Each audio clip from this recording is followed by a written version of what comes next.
Well, hello everyone, and welcome to Yorkshire Gamer. And this is the first podcast of 2024. I hope you had a fantastic festive season and a happy new year, and you're ready to get going again with the Yorkshire Gamer podcast. And it always takes me a bit of time to get moving again in the new year, and at least I've managed to get one episode out in January, and that's today, which is episode 52. And today I'm going to be talking to Giles Shapley, better known as Eric the Shed. He runs the Shed Wars blog, and recently he's had a move to a larger premises following his retirement, and he's opened that up to members of the public and various people that we're going to talk about later on. For those of you who've been following my wargaming projects, I've just finished the entire figure collection for the Battle of Mentana for the Italian Risorgimento, and that's just about 950 figures, and I am going to be putting the display game of the Battle of Mentana on at the York Show, Vapnatak, which is held at York Racecourse on February the 4th. So if you're in the area, if you're at the show, come and say hello, and you'll see the fruits of my last 2 years' work. I am currently battling through the Analog Hobbies Winter Paint Challenge, and I'm well ahead of my total that I'm aiming for, but I am aware that I'm going to be ramping up a little bit more at work from February the 15th, so I'm trying to get front loaded with the points, etc. But you don't want to listen to that. You want to listen to my guest. So sit back, get this on a cup of tea, some hot cross buns, and get your painting ready, whatever you're going to do for the next couple of 3 hours. And without further ado, here's the interview.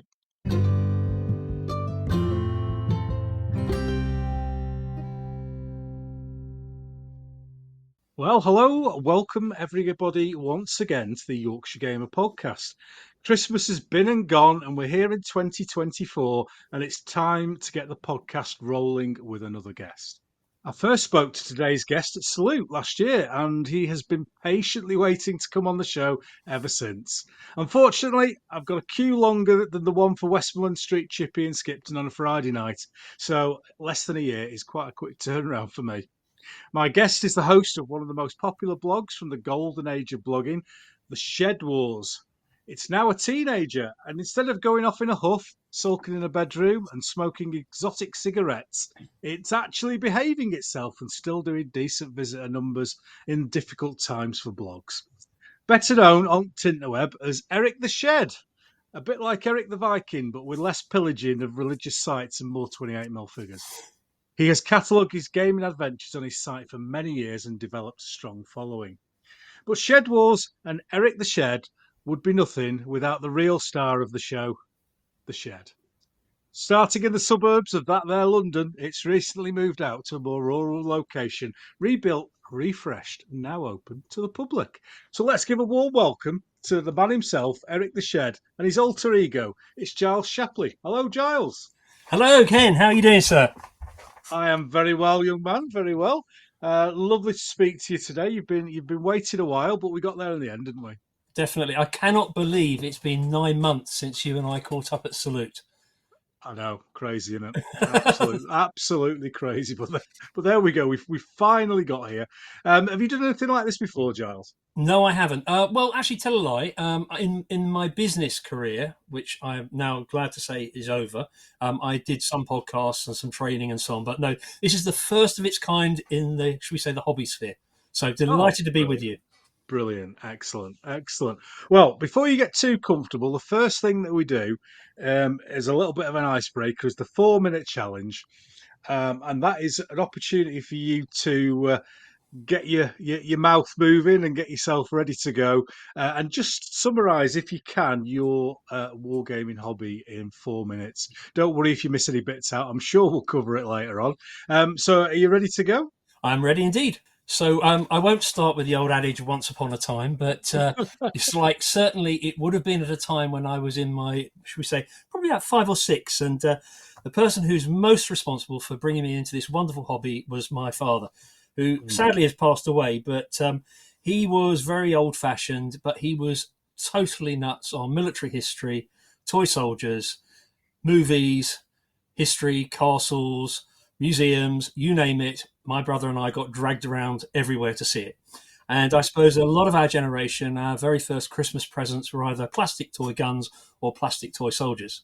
Although I was rather fortunate to be given one year a very large collection of Britain's detail soldiers. Ooh. And my father and I and my younger brother, we would set these up on the lounge floor and fire classic H.G. Wells style matchsticks at our ranks of troops. And that's really where the hobby started. And I still have very fond memories of those times. And as I grew older, obviously my taste somewhat changed and more models became available. So moving from Airfix 1/32 scale into HO scale, should we just say that my collection started to grow. And by the time I was 13, I was in the senior school, and I had this passion for history, passion for military history in particular, but also I wanted to do something with all these toy soldiers that I had. I should add that none of them were painted, of course, so they were all the classic yellows and greys and reds and browns. But I founded at my school the Wargames Society. Total membership was 2. That was myself and my best friend at the time. We managed to persuade one of the housemasters to allow us to take over a small room in the attic of the school for our society meeting room, whereupon we acquired 2 tables and we were able to go up there and throw a few dice and play against the old Airfix rule books that were around at the time. I think they were written by Bruce Quarry and a couple of other chaps. And this was great fun up until where it got to about 5-6 o'clock in the evening, where the sixth formers would then materialise into the attic for their, should we say, post-dinner smoke, and whereupon we would then be turfed out of our room and told to take our small toy soldiers elsewhere. But we got the bug. And over the next 3-4 years, the society membership grew steadily, but it was pretty much a place where we could go and hide from the said sixth formers until 6 o'clock. And then I suppose around the age of 17, 18, a neighbour of mine who was a year younger than me said, Giles, you have got to come and play this new game. And I got caught up in the whole role-playing adventure of Dungeons and Dragons, whereupon all my plastic soldiers then subsequently disappeared, and I probably spent the next 5 or 6 years in the world of Dungeons and Dragons and Aftermath and Gamma World and basically allowing my imagination to run free. And of course, this was at a time where I progressed through my A-levels, I had made a decision that I wasn't going to go to university, and I could then spend effectively my non-working week playing games. But all these things come to an end, and by the time I was 21, my parents were quite keen to kick me out of the house.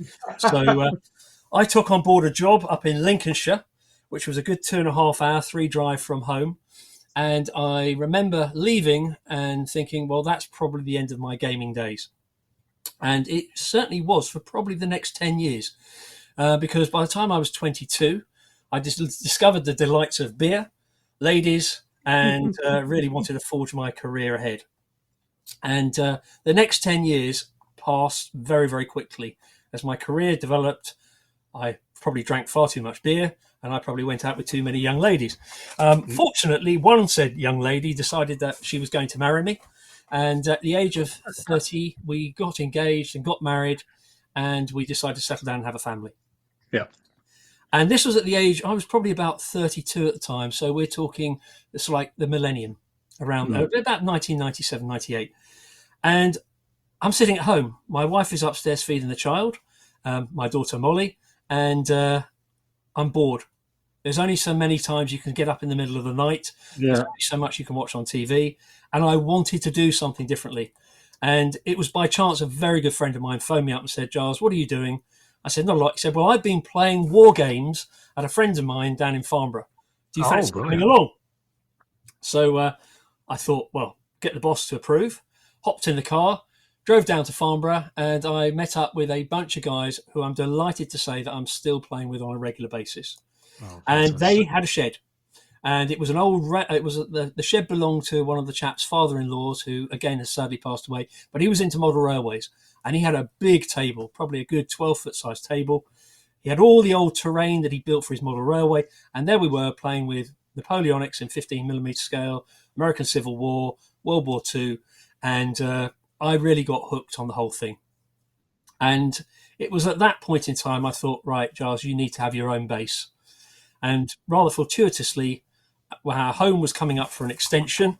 We had a second child, and there's only so long that you can keep a child in a small cupboard, which is described as a third bedroom. And so my wife and I decided to embark on an extension on the house. And I worked out the numbers, and I worked out it was cheaper to put a big shed at the end of the garden to store all of our furniture for 9 months rather than put it all into storage. So I got the boss's approval, and by the end of spring, a new shed had been erected at the bottom of the garden, but of course it was full of all of the family stuff until the extension was finished. Once the extension was finished, I was in there, and that became my new man cave.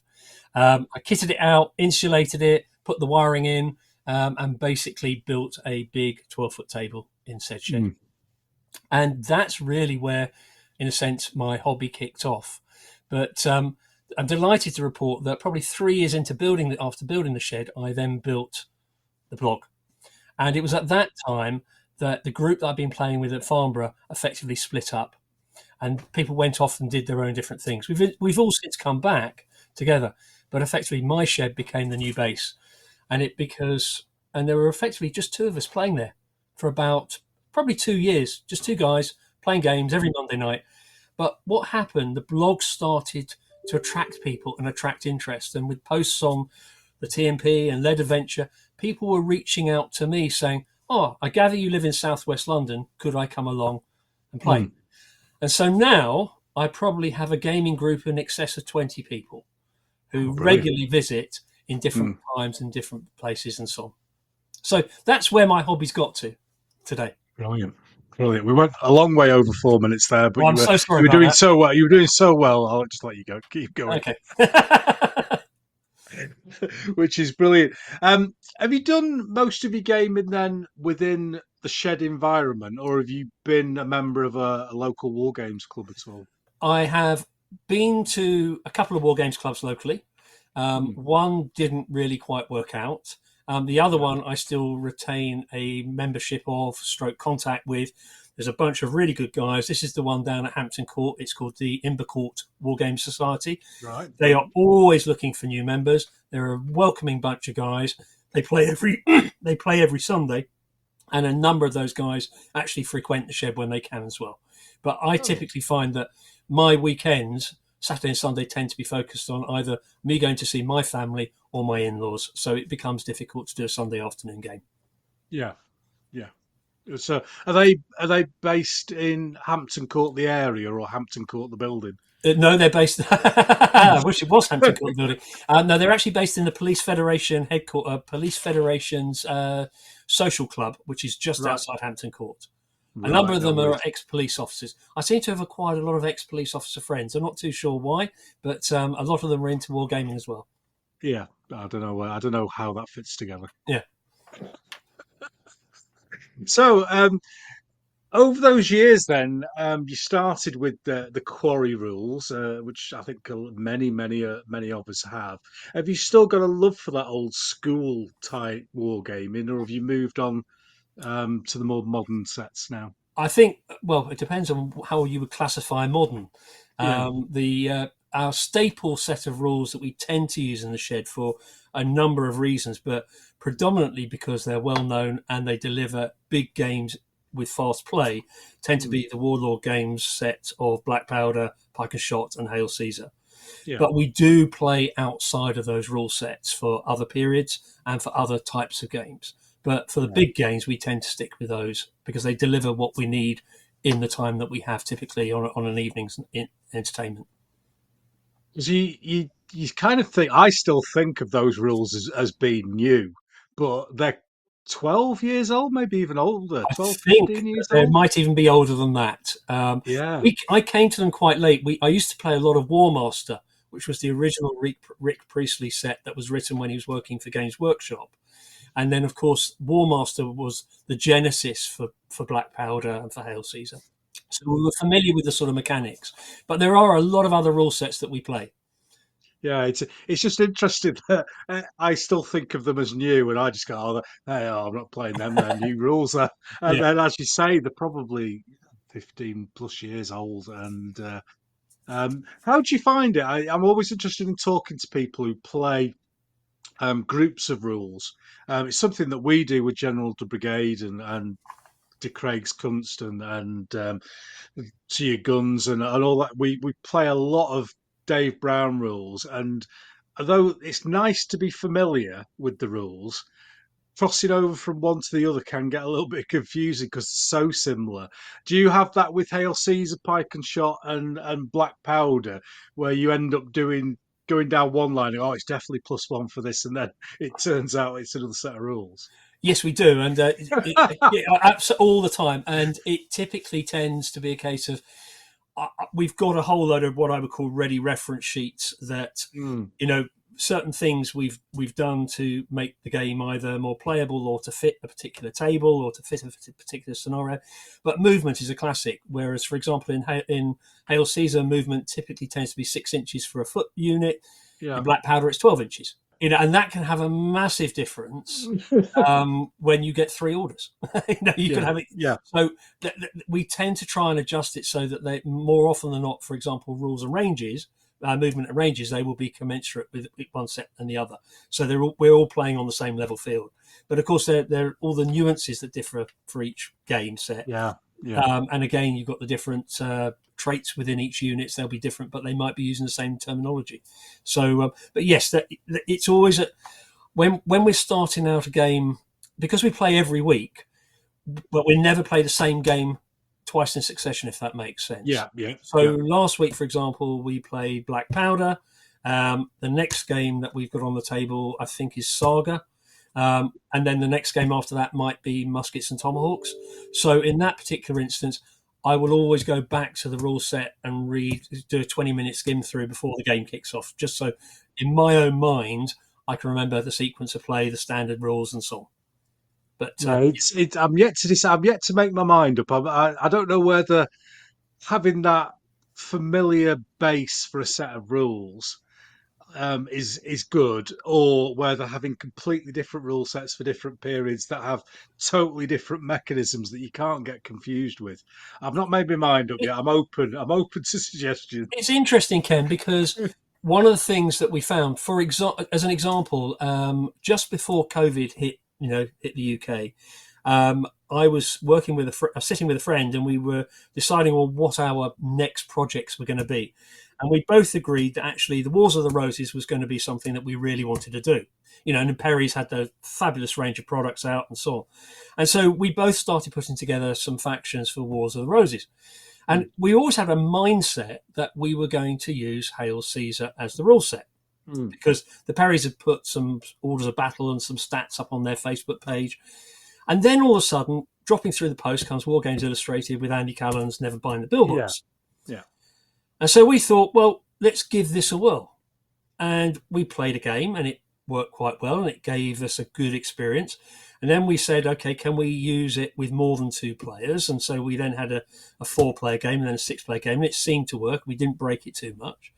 And mm, then the next thing we know is we then had this great idea that we were going to try and fight every single one of the battles of Wars of the Roses in chronological order using Nevermind the Billhooks. And having spoken to Andy, he said it was never designed to do this, but he was absolutely delighted that we did do it. yeah, So, and that just took us on another path. Now, if we ever play Wars of the Roses again and we still get the rules out, we still play the games, we'll use billhooks. We won't yeah, use Hail Caesar. And again, when oh God, when the Men Who Would Be Kings came out, I thought this is a perfect foil for my colonial adventures. Whether it be the Zulus or whether it be the adventures in the Sudan or so on. But we just couldn't get our heads around the rules. We got our heads around the rule set, but it just didn't deliver to us what mm, we felt was the thematic fast play that we wanted.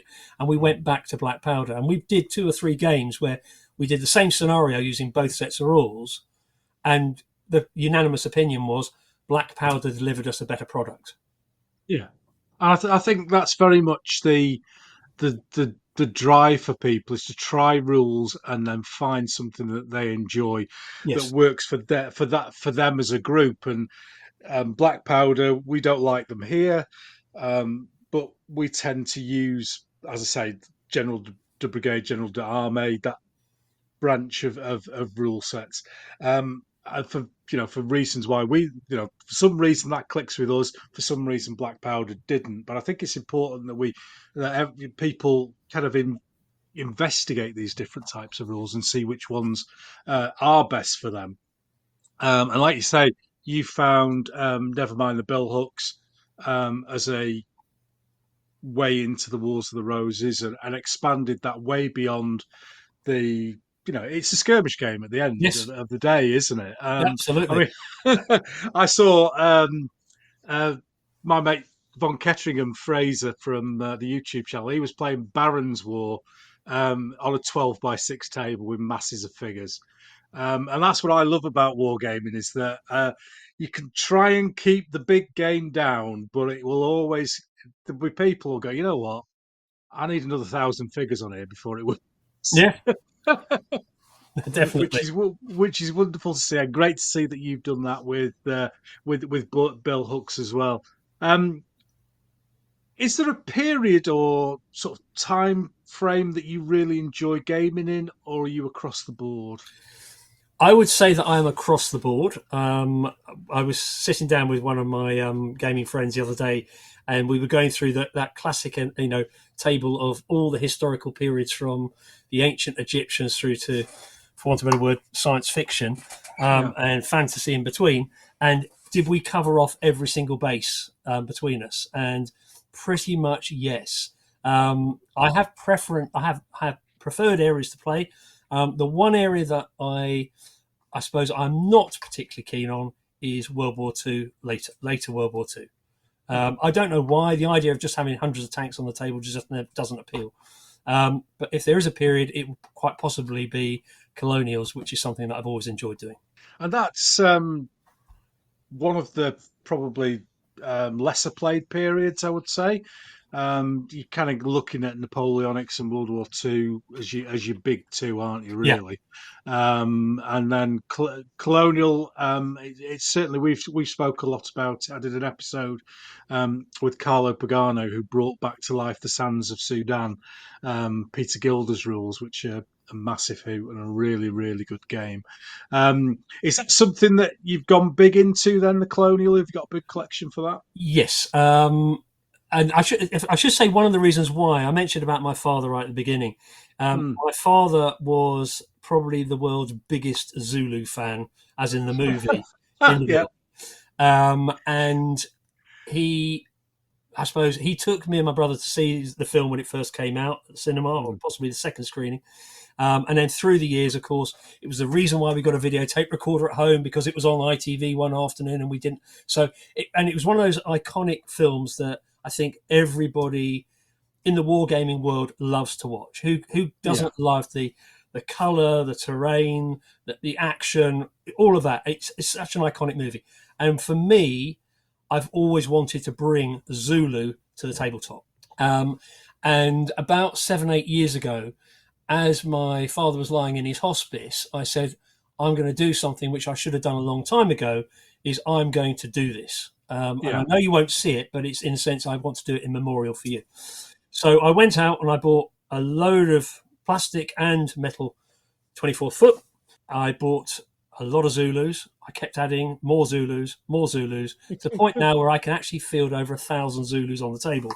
Oh, Um, fantastic. all of whom are mounted, for want of a better word, on beer mats that are 10 centimeters by 10 centimeters. Because one of Hmm. the things I've learnt doing big games, and I'm sure you and your other listeners will appreciate, is that you do not want to have every single little figure mounted on its own base.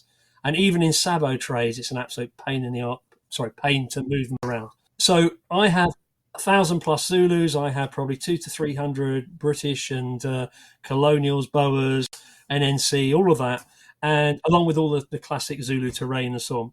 And about 5 years ago, I put together a Zulu weekend in the old shed, and we fought Rorke's Drift and Isandlwana in 2 days, and it was absolutely brilliant, and I was hooked. And I try and recreate the Zulu game every year for a new bunch of people. And it works in a again, using black powder as its core rule set. But if you looked at it, you wouldn't think it's black powder. But each player effectively is controlling a few squads inside the encampment, and then 2 or 3 players are controlling the Zulus, and they have to time manage when the Zulus attack and not attack.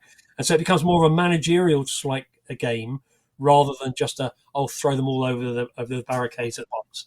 So, and that's great fun. And then that then developed into playing more and more of the battles of the Zulu Wars, learning to read about them, and I was due to go down to South Africa to go and visit the battlefields with Ian Knight, but unfortunately that all fell apart when COVID hit. So that's on the back burner at the moment. And one day I will drag myself down to South Africa to go and see that. And then, of course, if you're going to do the Zulu Wars, you've got to do the Sudan. Yep. So I've now got over 1,200 Mardis painted up. I've built Khartoum.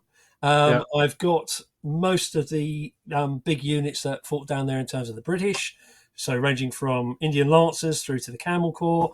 And as I said, I built Khartoum, and I will use that as a basis for both skirmish games, but also for big battles.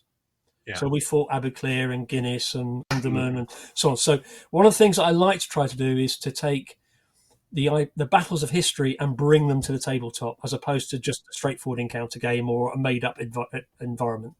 Yeah, no, that's good. That's good. That's very much my style of gaming as well. I'm going to talk a lot about the shed experience and everything later on.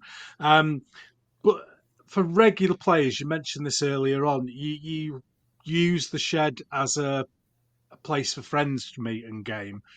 So do you have a regular not club night, but a regular shed night? Yes. So the shed night was and will be Monday nights. And more often than not, we will start at like 6:30, 6:45, and we'll roll through till about 10:30. So and the ambition is always to have the game set up before the players arrive, with briefings available for as and when they arrive.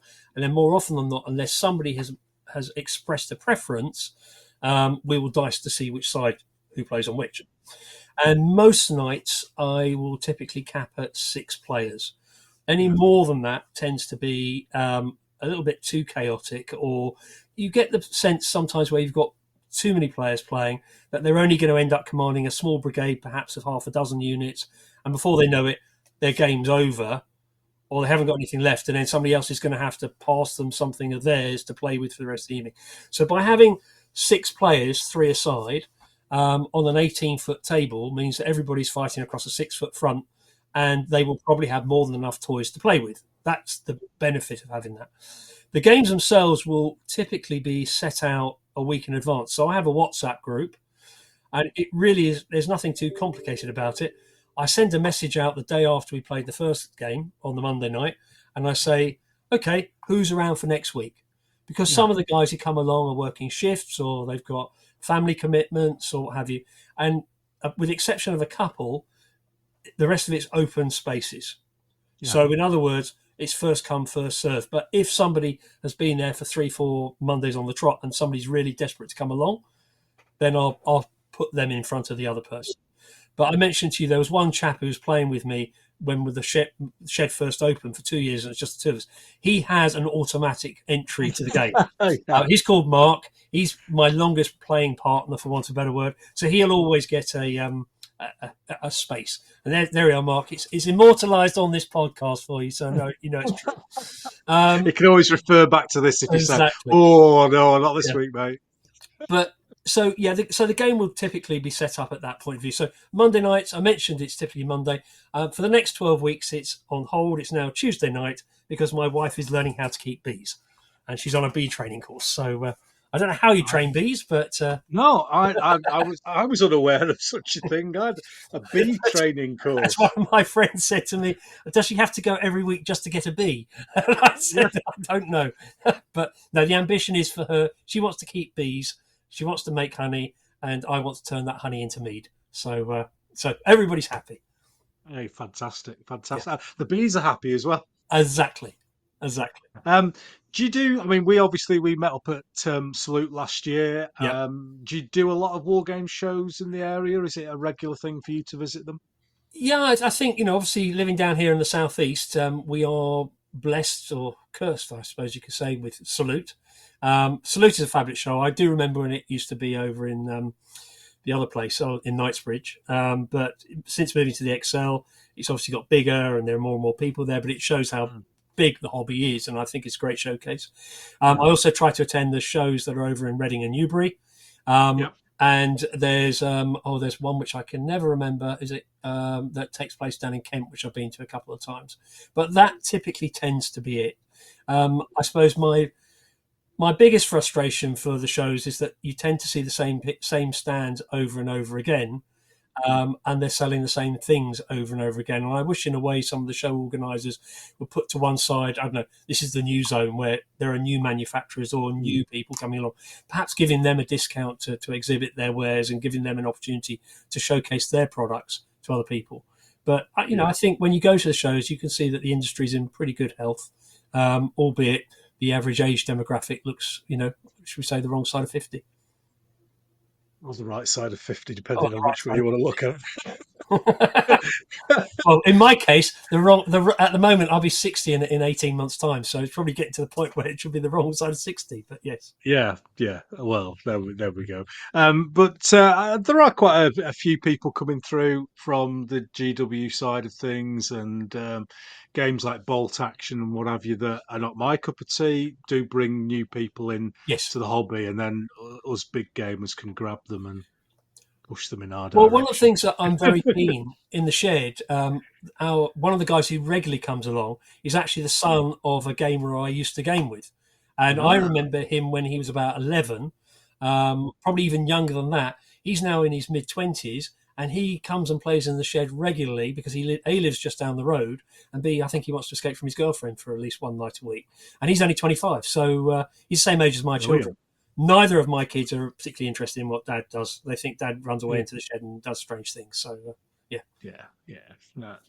Thankfully, my lad's sort of mildly interested. He does a bit of Warhammer 40k, a lot of D&D, and then every year the big show in Leeds, Fiasco, he comes along and helps at Dad's table. Oh, brilliant! Because he can't believe how many people come up and talk to me. Brilliant. He said, "Oh, bloody hell, loads of people know who you are, Dad." I say, I'm not just stupid, So, just to finish the first section off, like we always do with everyone on the show, is we talk about the Venn diagram of wargaming. Yep. And this is where we break down the hobby into 4 different areas, because it is a multifaceted hobby. There's so many different parts. Absolutely. The 4 I've got are wargamer, painter, collector, and historian. And how do you fit into that, Giles? How do you find yourself in those 4 sections? Slap bang in the middle. Yeah.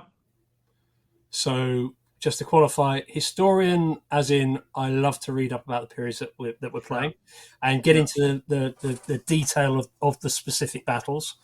So in other words, for example, when I put on the Battle of Hattin not so long ago, I discovered that the Muslims were effectively burning brush. So how do I incorporate that into the battle? How do I incorporate the fact that the Crusader army had been marching for 2 days without any water? So, of course, they all suffered with stamina hits from day one. So the historian side, how do I incorporate that into the games, as opposed to, well, how big were the armies, or what types of weapons were they using? It's more about how do I incorporate that into the game. Painter, well, I have a bit of a reputation amongst my group that I seem to be painting a vast number of figures far too quickly. My painting style is very, very simple. It's block colour, covered then with either ink or with an army painter dip, and then varnished. In the last 3 months, I've cracked out about 600 hoplites. So I've brought my Greek army up to 1,000 strong. So I'll be knocking out probably somewhere between 100 and 200 figures a month. And my ambition is to generate a new period every year. Right, good. And I'll source the products through what I can find are good deals on eBay or via the internet.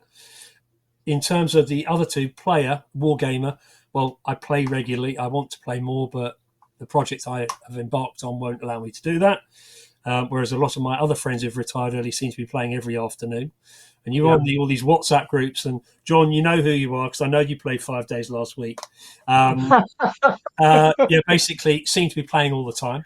And then there's the fourth one. What was it? Wargamer, painter, historian, and collector. Collector, yeah. Well, my shed has already. I moved into this wonderful new shed. You can probably see some of it behind you. I'm Yeah, just in a yeah. third of it. The other 2/3 has got the big table set up, and I've already run out of space in here. Brilliant. Hoarder, I think, is probably the right word. Yeah, no, nothing wrong. Nothing wrong with that. Nothing wrong with that. Is there, you're painting these big armies, and you like you say you're trying to get a new period in every year. Is there an army that you always go back to and chuck an extra unit in here and there? Yes. So during the course of last year, I added a number of extra pike units to my pike and shot because I didn't have enough pike units. I added more units to my Vikings and Saxons because I didn't have enough Saxons on the table. I'm trying to get to what I would call the magic 2,000 per game on the table, and so that means. So, for example, I can now fit Hastings, when I first did Hastings 6-7 years ago, I think I had about 1,100, 1,200 figures on the table. I can now get to 1,800. So basically, the game is a third larger than it originally set out to be, because nothing can beat the spectacle of having hundreds of figures on the table. It can't. You can't. It's a bit like an adrenaline junkie. So I'm adding to units as and when I see them. And then a friend of mine the other day said, "I've got 60 Vikings and plastic Vikings. Are you interested in them?" I said, "Yep." And so they're sitting in a box waiting to be primed and painted. Yeah. And do you find yourself building for a specific battle? Right, I need these units to do this battle. Are you filling orders of battle, or you just randomly adding to Randomly armies? adding is, I think, the best way to describe it. So the current project, as I mentioned, the Greek army. The Greek project started off as a simple, I should do some Greek hoplites because I haven't got any. Peloponnesian Wars. Plus, I could throw in some fantasy stuff that I've got and have a fantasy army. It's then now migrated to the fact that I've got over 600 phalangites to paint up and about 100 Macedonian horse to paint up. So it'd then be Greeks versus Macedonians. And of course, if you're going to do Greeks versus Macedonians, you're going to then have to start thinking about Persians. So I'm now thinking I've actually only painted 240 Spartans. So I've got to have another 60 Spartans. And I haven't even started the Persians yet. So if you interview me in 2 years' time, 3 years' time, hopefully I would have fought Thermopylae and what's the other big Plataea and Marathon. And we'll be then moving into Alexander's conquests, into Guatemala and the other ones. And then we've got the whole Wars of Succession. But again, that lends itself to a big epic table with elephants and vast numbers of cavalry and so on. We did not Hastings, but we did effectively a scenario a few weeks ago, which was titled The Battle of Etchingham, which was a small village somewhere between Hastings and London. It was a what-if scenario. And we had over 180 Norman horse on the table. And it looked amazing when they're charging towards that Saxon line. So, more figures, bigger games. That's the way we want to go. Not necessarily more units, I think I should add, though. Yeah, sometimes a bigger unit Yes. itself is part of the thing. The Italian Risorgimento project I've just literally finished today is a very small battle, but so I've reduced the figure scale from down to about 1 to 10, 1 to 12 to make the units bigger and make it more impactful on the table rather than having little 5 or 6 man units running around, which I've never been a fan that's exactly my philosophy, because there's only so many. What we found in an evening's play is there's only so many units either an army can be commanded with or a player can handle. And the optimum number seems to be somewhere between 12 and 18 units tops, perhaps in 3 different, for want of a better word, brigade structures for a player to command, to be able to fight the game out in 3.5 hours. Yeah. in using the rule sets we have. So if those armies, infantry units go from 24 to 32 or to 36 or to 40, you're still using the same number of units, Just a bigger footprint. just a bigger footprint. Yeah, yeah, perfect. Something we talked about on the last show that you've kind of mentioned that in the early part of this Venn diagram was the history Yes. and the wargaming. We had a bit of a debate on the last show about the um, complexity and playability, and I tend to find sometimes when you're going towards the playability end of the scale when it comes to rule, you're missing out on the history. So how important is it for you for your games to feel as much as they possibly can like an historical period? How much is you want the historical tactics, you want the historical outcomes? Um, Good question. I think if there if there was a coin and one said playability and one said historical accuracy, I would prefer to come down on the playability side, Yeah, because I thought you were going to say the edge then. no. I'd come down on the playability side because Yeah. ultimately what we're doing is we're here to have fun and to play games in a social environment. That's my primary reason why I sit and spend hours blogging and painting and so on, is to enjoy the camaraderie and the social aspect of the hobby that comes from doing all that hard work beforehand. So playability to me is more important, but I think that by taking a competent or a good rule set, you can then, if it think of it as a sandbox, you can then add the layer of historical complexity into that rule books. So if we take something as simple as Towton, for example, where the Lancastrians were marching into the face of the storm, the snowstorm, well, it becomes relatively straightforward by saying, okay, well, the Yorkists can either fling their arrows further, or the Lancastrians can throw or fire their arrows in a shorter distance. Communication is clearly going to be affected by said snowstorm, so we'll reduce all command ranges down, which has an impact on the game. Morale might be affected because it's bloody freezing. So again, there could be modifiers from. So you take the rule set and adjust it according to the historic events of that game, events of that battle. Does that make sense? Yeah, that does. Yeah. So it's about trying to, and for me, it's about looking at those different battles. Battles were rarely fought with two even sides, very rarely fought with both sides matched up in the same number of guns or same number of foot or same number of horse. But if you look at a lot of battles, and certainly my experience when I did the Wars of the Roses, was that there were very few battles where it was literally, they just charged straight at each other. Terrain, weather, time of day, something might have happened 24 hours earlier. So, for example, at the Battle of Northampton, the entire Lancastrian army was excommunicated. Rightly so. Rightly so. Well, and they also had a rainstorm, so that affected the early handguns and the cannons at the time. So, how do you put that onto the battle rule set that you have, but we don't play to such a point that says, well, no guns can fire, because of course weather changes. So you just introduce a mechanic that says, well, each turn maybe the weather clears or it dries out or whatever. So yeah, that's really effectively where we'll come from. Yeah, brilliant. Well, that's nice to hear. So good place to take a little break here, Okay. and then we'll be back very shortly for our regular big game chat.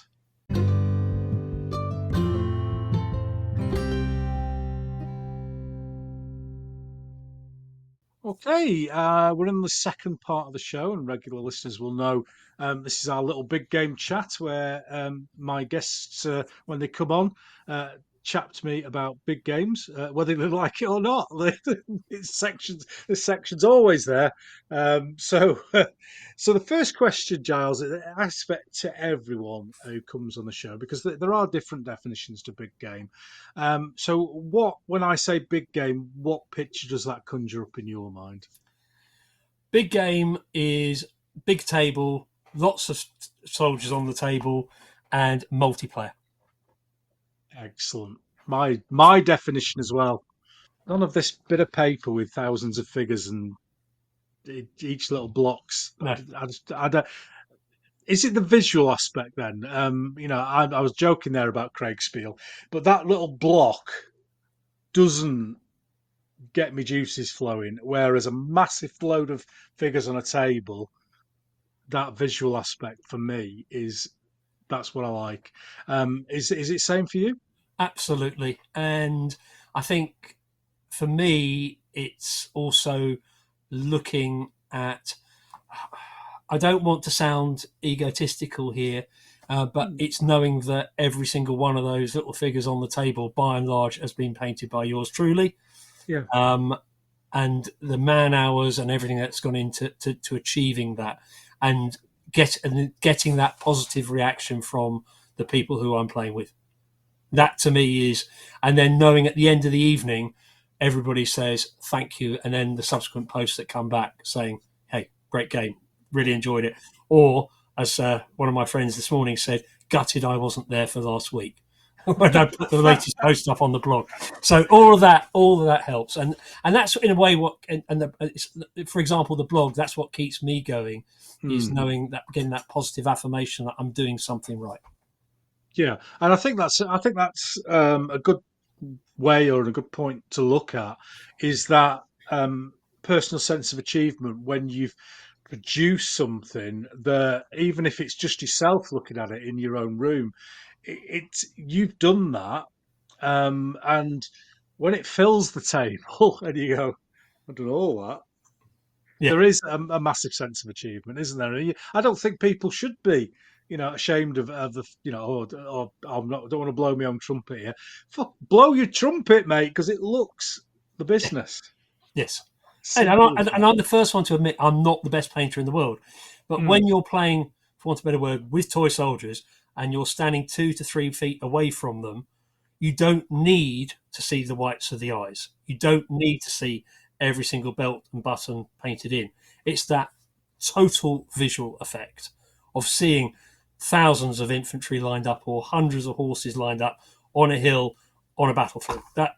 And it's the little boy in you that looks down when you get down to eye level and you're looking across the field, that you get that, that same feeling that you had when you went round and saw your grandfather's model railway set. And when you go to these big museums and you see these dioramas, we were up at we were over at Waterloo earlier this year, or last year I should say, and they've got this wonderful diorama set up in the hall of the museum. And you go in and you think, and people are going, "Wow, look at that!" And you can see all these people looking and mm. gasping. And me and one of my gaming chums are standing there looking at, thinking, "Well, we have that out on the table every week, but it could be Yeah, different every week." So yeah, it's that sort of reaction. yeah. And I think that brings people uh, outsiders, people who are not necessarily war gamers. It's a spectacle that can be viewed. I've seen some absolutely magnificently painted figures and wonderful terrain on a 2 foot or 3 foot square, but it's not drawing people in because it doesn't have that look at me kind of thing Yep. about it. Whereas in photographs, you can do that with a very small setup.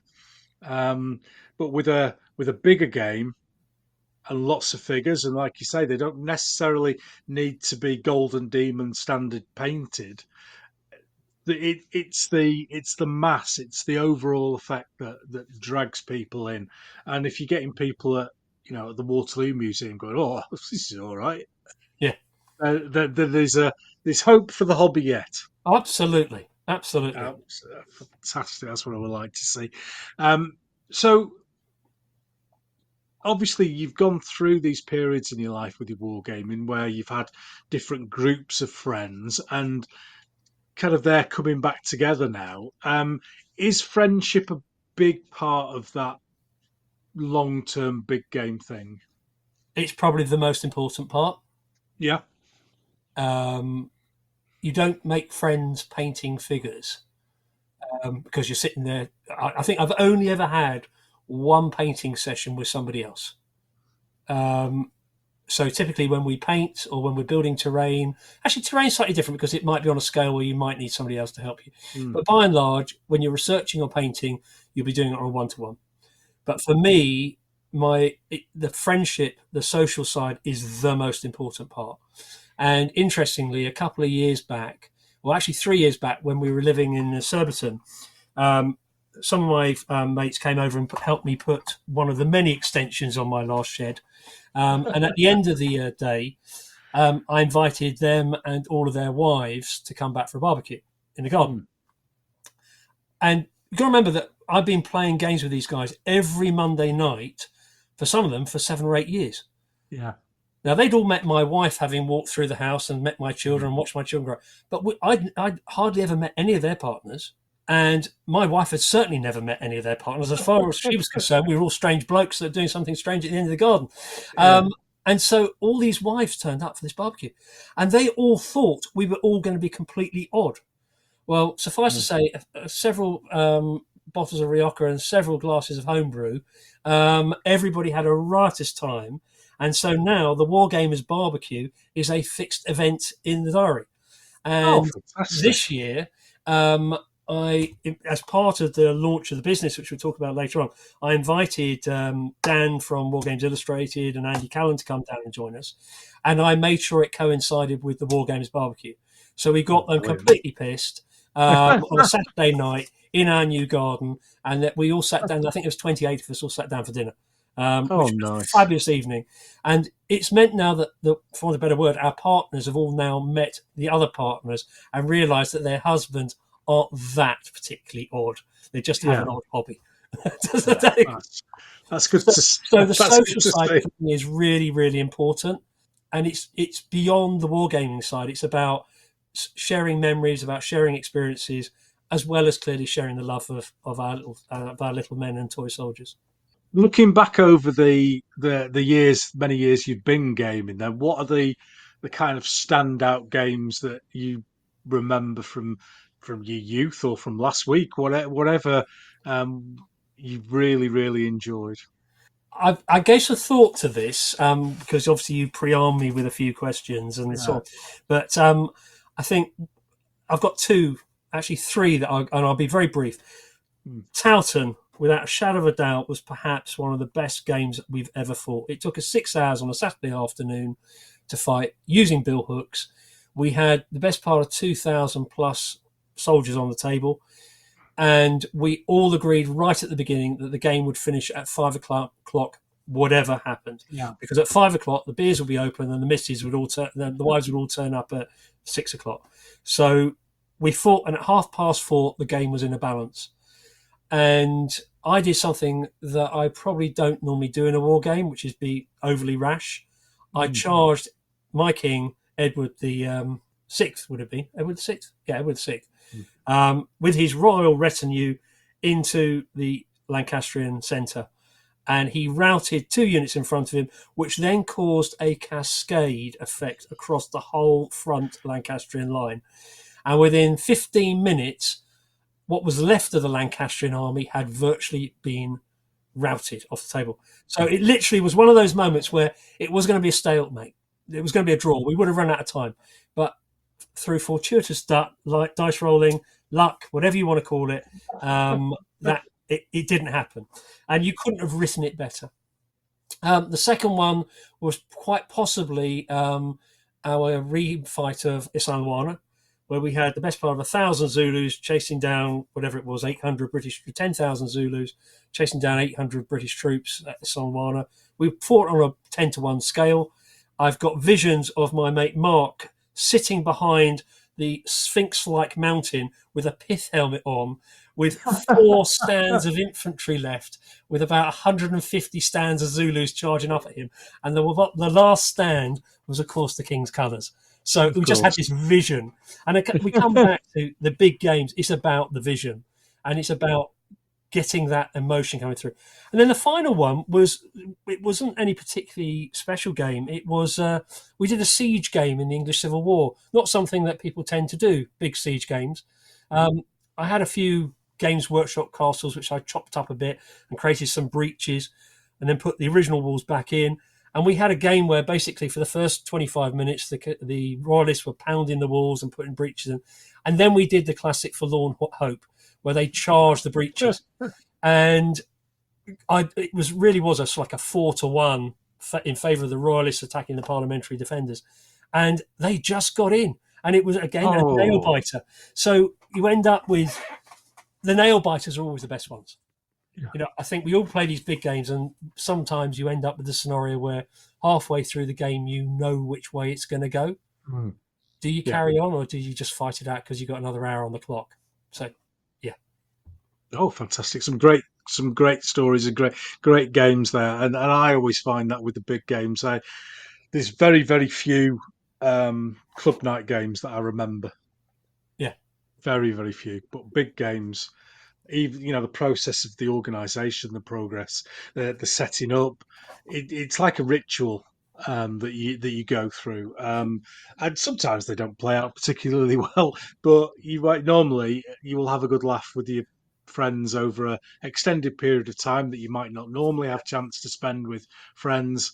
You might have a friend, you might see them for an hour in the pub once a month, but an afternoon or evening gaming over regular periods, I find that's a fantastic way of getting to know somebody. So brilliant. Thanks very much for that. What do you think for you are we've talked a little bit about this in the previous section. What are the pros and cons with big gaming then? Pros and cons, I would say setup and breakdown. So, Yeah. and as I mentioned to you earlier, one of the things when we do big games, we'll do them in a session. I don't like the carryover. We'll fight one night and we'll finish it on day two. So all of the games we play have to be finished in the session. So setup will always be done pre-game, and breakdown will always be done pre-game. So, and it's typically me that will be doing that. So there is a time element, and it's at least an hour either side, because by the time you put all your nice toys away and put the train away and everything, so setup and breakdown. Aside from that, of course, do you not? Sorry to butt in, Giles, but do you not find that quite cathartic? I quite enjoy that process. Is it a chore for you? I quite enjoy putting figures in boxes and putting them back on the table. Might just because be I'm me. doing it, I would say probably at least 2 weeks in 3. It becomes a bit mundane. Okay, yeah.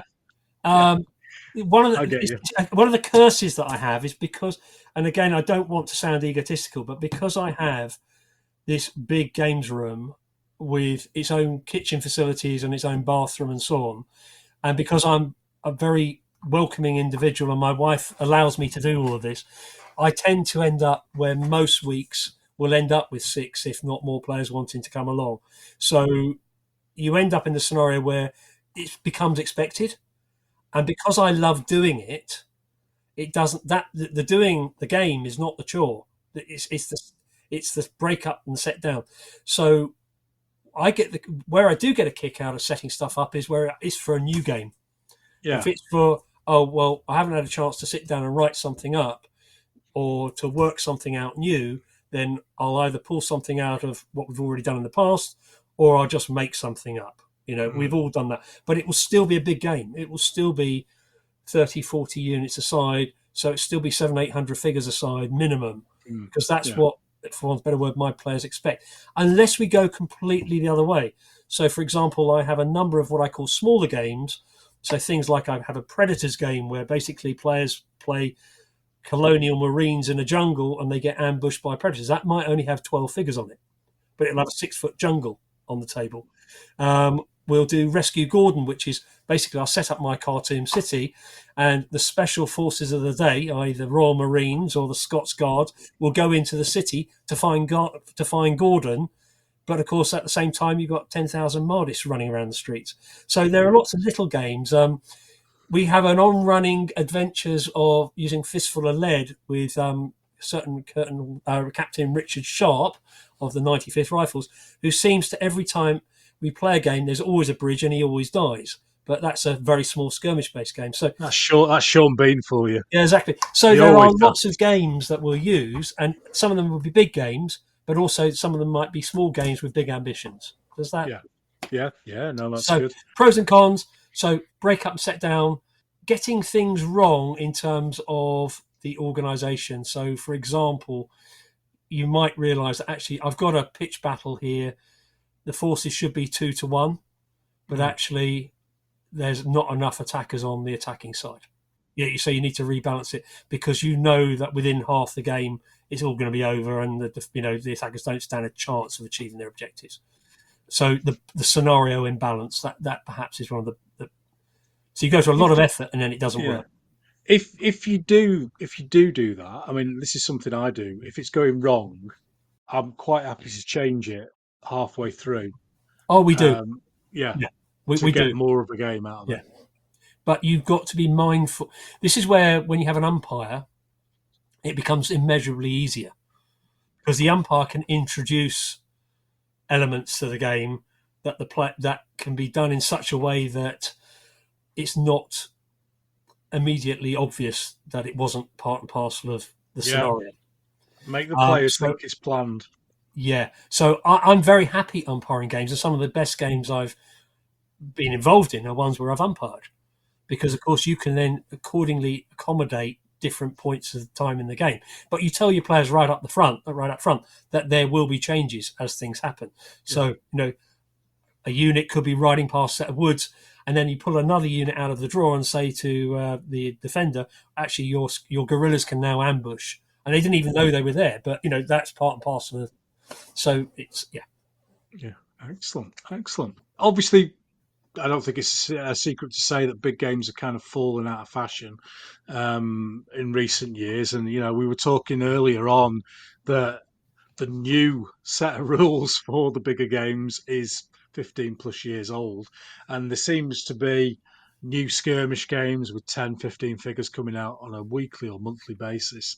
Um, is it over? Is the big game over? Is it left with our kind of, our mid 50s generation to take it to the end, or can you see people bringing it back into fashion? I think things like Epic are starting to do it, but I just wondered on your kind of take on the thing.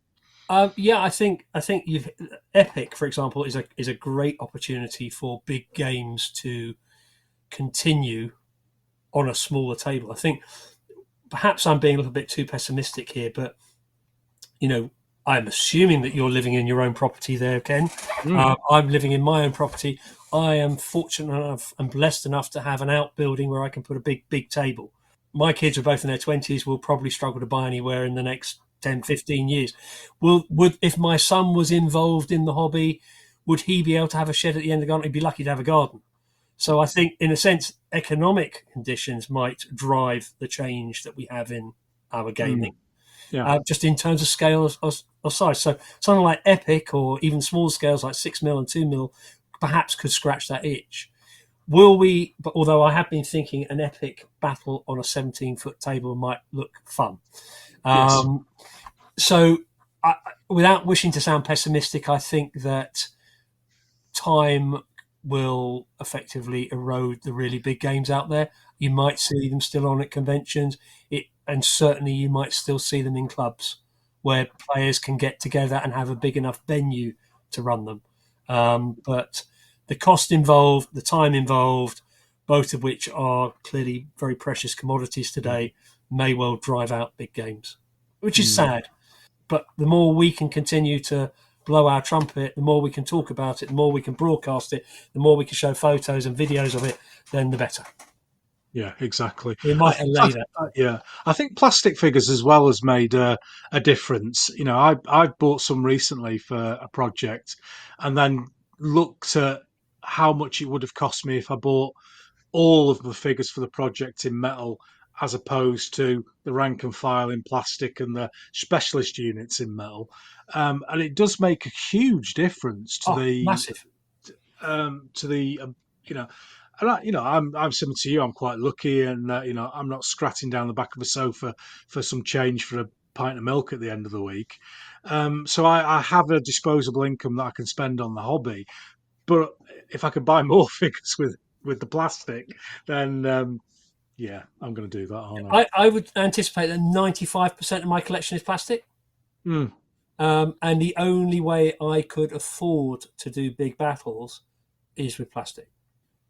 And I'm not, so my plastic forces, yes, I have to assemble them, I have to prime them, then have to paint them. So yes, there's an extra piece of legwork that has to go in. But ultimately, at the end of the day, for every plastic horse, it's going to cost me. Again, I'm a cheapskate here because I will try and buy all the figures I need off eBay as seconds, Yeah. cheap boxes or deals. So, Yeah. as an example, the big box sets that Warlord Games come out with, they retail at £100 plus. You can find sellers on eBay selling them for 65 quid. So all of a sudden you're saving yourself 40% straight away. And because they're big boxes, to buy them as individual boxes will cost you even more. So, yeah, if I have a notional view of 50p a figure on foot. Yeah. And I really don't like to spend more than that, unless it's for command stands or specials. Yeah, no, and those big box sets. I mean, a lot. I haven't because I'm not stupid and I don't paint lance necks. But that big lance neck starter box has got loads of people into Italian wars. Yeah, And then put them off straight away when they realise how hard they are to paint. yeah. They should have done a starter box set of early Swiss without the cut, Yep. and then loads of people would have got into it. But there we go. There we go. Well, thanks very much for that. Lovely little big game chat there. So we'll move on to our features section after the break.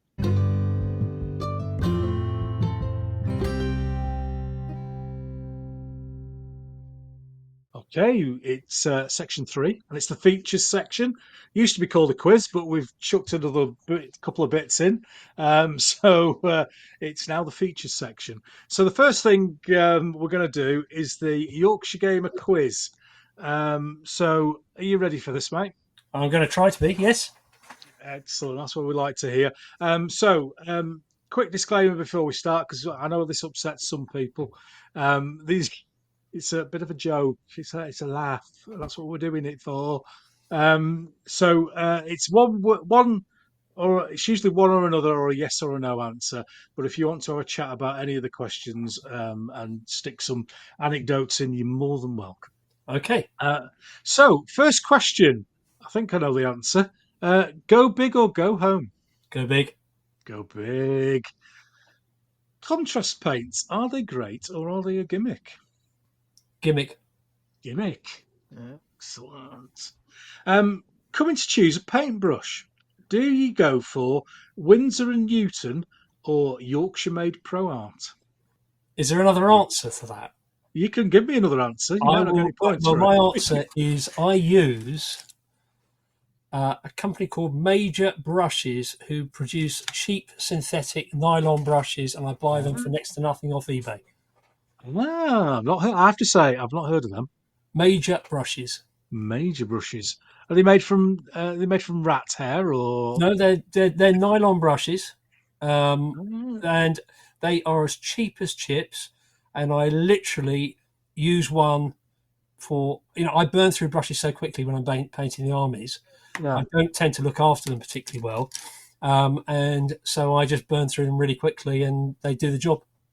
Oh, interesting. Very interesting. I'm a fast painter, you see, so I'm not worried about the detail. The detail. Well, horses for courses, as they say, or rat hair for courses. Yeah, right. Yes. Yeah, definitely.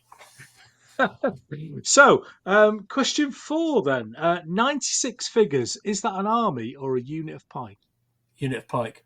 Unit of pike. Excellent. That's what I'd like to see. A 6x4 table. Is that a big game or a small game? Small game. Small game. Excellent. People writing in already and complaining. 6 points-based army or historical order of battle? Historical order of battle. Good man. Right, comes to mixing your paints. Are you a wet palette guy or an old bit of MDF? Old bit of MDF. Oh, brilliant. Wet palettes are going out of fashion now. Are they? Yeah. They probably wouldn't work my cheap brushes anyway. No, they wouldn't. No, they wouldn't.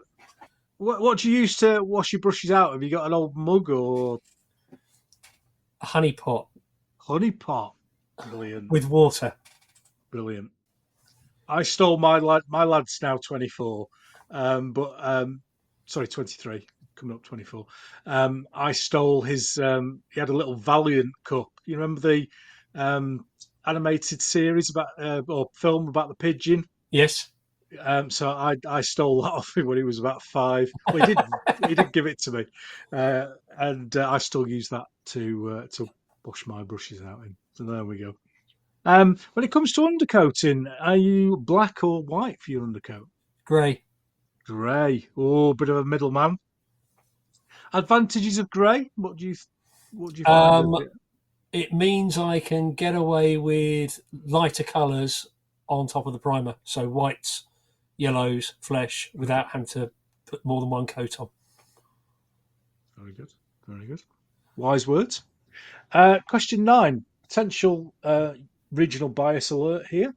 You're offered a cup of hot drink. Are you going to go for Yorkshire tea or dirty mucky coffee? It's tea every time. Oh, good lad. Good lad. You're doing very well. You're doing very well. I'm a Yorkshireman at heart, you see, because you know my Uh, football team. Wargame units. If it's correct for the period, do you like the figures tightly packed or socially distanced? Oh, correct for the period. Tightly packed for some games, socially different or whatever, socially apart for others. Yeah. It depends on the period. Yeah. If it's historically accurate, Yeah, if we're doing a pipe block, yeah. we want them close together. Is what I'm saying. We don't want them miles apart. All right. Well, in which case, close together. Excellent. Excellent. Nothing drives me. We're all in this hobby. We can all do whatever we want. I appreciate that, but it does drive me mad when you have pipe blocks. The figures are like 3 figures apart, and Oh no, you see now my figures, my pipe blocks. You asked me about 96 strong or whatever. My pipe blocks are 32 strong, but 16 figures in a 10 centimeter square area. Yeah. So they're 2 centimeters apart, so they're not tightly packed. Mm. Does that make sense? But 2 centimeters is not. No, no, exactly. If you look at it and it looks like a pipe block, Yes. then it's for me it's right. If you look at it and it looks like a bunch of blokes who've gone for a walk with a stick, Yep. then it Oh, doesn't it's not work a for bunch me. of blokes to go and walk for a stick. But as you see, as my armies get bigger, and Yeah, as I put more and more figures on the table, I realise I have to make them occupy a smaller footprint. So yeah. whereas all my Dark Age forces are all based on 5 centimeters by 5 centimeter square bases, so 4 figures, so they're relatively open order, I think is the way you describe it. All my Napoleonics, all my Greeks, I'm doing all my Romans that I've done are all on 4x4s. So they're getting smaller, so I'm getting more men onto a smaller footprint of land, plus the fact it becomes easier to store them. But am I going to go and rebase all my Vikings and Saxons? No. Never rebase. One of my golden rules: never rebase. Question 11. Do you prefer a 2-hour club game or a weekend monster game? Well, there's not like a 3 hour club game, because three and Yeah, a half hour, but a weekend game for one engagement. So it's a monster. A monster game is the best, but yeah, yeah. we don't always have that time. No worries. Question 12. Always a good one, interesting one for people who live down south. Avocado, are they just posh mushy peas? Well, having spent 20 years working in the fruit trade, Yeah. they are what I would call posh nosh. Somebody started doing peas on toast. It seems to be the new thing. Don't go Uh, there. It's no it was beans on apparently toast. Yeah. peas on toast. Somebody sent me a message yesterday. I think it was the day before, saying that they're doing peas on toast on Lorraine. Lorraine, I'm guessing it's Lorraine Kelly Ellie, who yeah. does like a day show. So I need to look that up. Where peas on toast is apparently the latest thing. I assume these are mushy peas spread on. Well, hopefully. I mean, I did. There was a recipe for it in one of the books that I talked about in the last episode, Right. and it was all like shaves of mozzarella and Oh God. sprinklings of chilies and all, and it's like toast, butter, peas. Right. But no, anyway, it's an ongoing Okay. thing in this podcast. Uh, Question 13, the universal dice, the universal question, even. Yeah. Round dice, are they allowed or banned on your table? Band on my table. Oh, there we go. 52. I don't know who buys them. No. Well, Ian Fraser does because he gave me his. But, Round dice. I don't think I've seen a round dice for a long, long time. Although we did have a game the other day where I have 6 sets of dice, different colours, and so each player takes their set of dice, and one player all of a sudden said to me, "Giles, why has this dice got 6s on every single side?" And we have been playing using these dice for probably 6, 7 years, and this one orange dice had a 6 on every single side.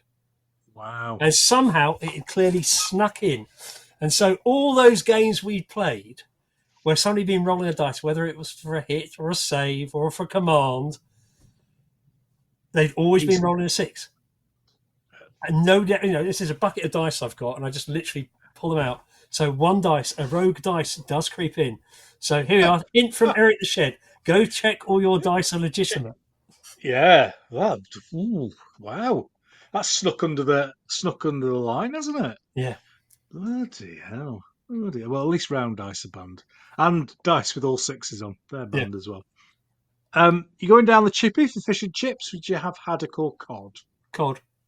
Cod? Oh, hey, you're doing really well, are you? Doing really well. Are we a perfect match then, Ken?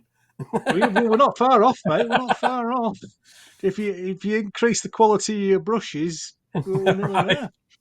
there. Question 15.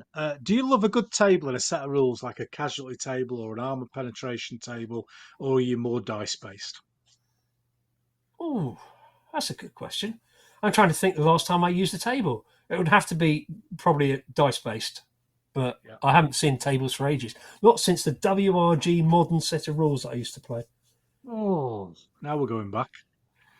Now we're going back.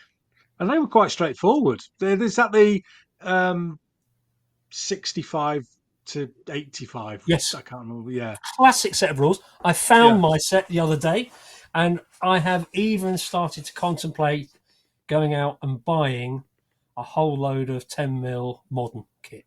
Yeah. I remember games where we used to have MIA Hind helicopters screaming across the table and ATGWs and trying to roll a 6 followed by another 6 to see if we could get a tactical nuclear weapon on the board. But no, they were classic games. Used to play it with the old Heroics and Ross figures. And in the same folder, I found the Heroics and Ross postal leaflet that used to come out with their sales with all their prices on. 10 Oh, yes. for a unit of tanks and ridiculous. Yeah. I remember What those. we do for those prices now. Yeah, we used to play Challenger. Do you remember Challenger, Bruce Reed Taylor? That rings a bell. I don't think I ever played it. I definitely saw it. They were complicated. Right. They added another level of tables on top of tables. But I'm an engineer geek. I love all that sort of stuff. So it was absolutely brilliant. Question 16: 28mm is king? Yes or no? Yes. Oh, excellent. No hesitation. That's what I like to hear. Unpainted miniatures allowed on the table? Yes or no? Never. No. Never. Excellent. We've not talked football yet, but this is Bradford City, who I support, or Leeds United. Leeds United every single inch of the way. Oh dear! I suppose you'll be from that generation that remembers dirty Leeds. Well, my passion for Leeds United has nothing to do with my area of birth. It's all down to my grandfather. My grandfather bought my brother and I a Subbuteo football set in 1969, and it came with 2 teams. One was Liverpool and one was Leeds. Yeah. And being the elder of the 2 boys, I chose Leeds because Leeds were playing better than Liverpool at the time. So my brother was saddled with Liverpool. Well, of course, he's had the longer laugh over the years because his team's gone on and won far more trophies than I have. So, yeah. But that's how our football allegiance started. But we stuck with that. Yeah. At that time, I mean, it's the Billy Bremner, Frankie Gray, Yes. Eddie Gray, Norman Hunter, that era. That was one hell of a team. It was and don't forget Jack Charlton was playing for them. And, and of course, if there's a film you haven't seen it, the Martin Sheen movie. Is it Martin Sheen? Yeah, the Damn United. Sheen. Yeah, for anybody who hasn't seen that, that's a fantastic movie. And it really encapsulates that particular period. It is fantastic. If it didn't kick everyone off the park, they would have been a decent team, but there we go. Well, I read somewhere that the reason why they were called the Dirty Leeds United was not because of the tackles that the likes of Norman Hunter were playing, but it's because the Don Revie used to keep dossiers on all the players that they used to face. And at the time, the FA felt that was doing the dirty. And isn't it interesting how life comes full circle? Because, of course, Bielsa was labelled with the same criticism when he sent his scouts out to go and look at the teams that they were facing in the Championship. And, of course, they weren't labelled dirty, but they were labelled as cheats. And yet I suspect every single club in the land, if it had the money or the resources, aka most of the Premier League, have got scouts doing that already. Or they're watching Opta, or wherever that performance is another classic example of player dossiers. Anyway, that's what I read. I don't know whether it's factually true, but that's why they were labelled the Dirty Leeds United. But I'm probably not. Well, we love a bit of football gossip on this show. We talk cricket, we talk anything on here. Get around fish and chips, get around to wargaming eventually. Question 19. It's Yorkshire or the other place over the hill? Well, it has to be Yorkshire. Oh, I only ever play Yorkshire when we're doing Wars of the Roses as well. So, good lad, good lad. And then the final question: GW Games Workshop, are they the work of the devil? Yes or no? No. No. Do you partake in any of their games or? No, but I am of an age where I remember Games Workshop when they had their first branch open up in Hammersmith in Dalling Road. I worked the first 2 Games Day shows in London when I was 16 and 17. I think Games Workshop obviously clearly has evolved since it was just a run-of-the-mill small shop, and then embraced role-playing games, and Dungeons and Dragons has gone on to be the behemoth that it is today. I think any business that has an opportunity of creating an opening for our hobby has to be applauded. I don't necessarily agree with everything that they do, but it is an opening for the next generation of wargamers. An acceptable one as well to that age group. The big thing at the moment is the old world coming back, which is just basically Italian wars with dragons and orcs. And the prices of the figures is eye-watering, I have to say. But then I think that is marketed again at probably our age and just slightly below, who did the old world the first time round in the would have been 90s when it was out the first time. So I can see where they're going, and the public limited company. Turning over £1 billion. I've got one share.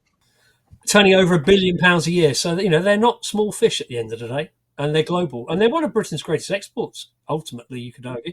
So all credit to them. So get out there and buy the old world, so my share increases in value. That's my message. 77.5%. Oh, very good. Very good. Always. It's a first class degree, that. Excellent. Very good. Thank you very much for doing that. Oh, my pleasure. So the next feature that we have is the Wargames Room 101, and this is kind of our free space. This is our time for people to say something that they don't like in the hobby, and we guess and we get that it's all encompassing and everyone's free to do whatever they like. But sometimes something gets your goat up. And like I mentioned in the last episode about instructions in Perry Miniatures plastic box sets, where else is the head going to go? Yeah. So there are things out there that just niggle us, that we want to get off our chests. So have you come up with a new one for us, Giles, that's not been in Wargames Room 101 before? I think so. And I think that we can all probably be guilty of it. Oh, right. Like it. And I touched upon this earlier on, and that is that when I play games and when I host games here in the shed, we have a defined time to play the games in. Typically, it's 3.5 hours. My biggest pet hate, and this goes back, and I'm not knocking the guys who've been hosts that I've attended to games in the past. Well, I am, because it's a pet peeve of mine. Is that you turn up to a game, you watch somebody who perhaps has brought their own figures along, and again, I always welcome any of my players to bring their own figures along, but the provision is they turn up 15 minutes earlier to get them onto the table.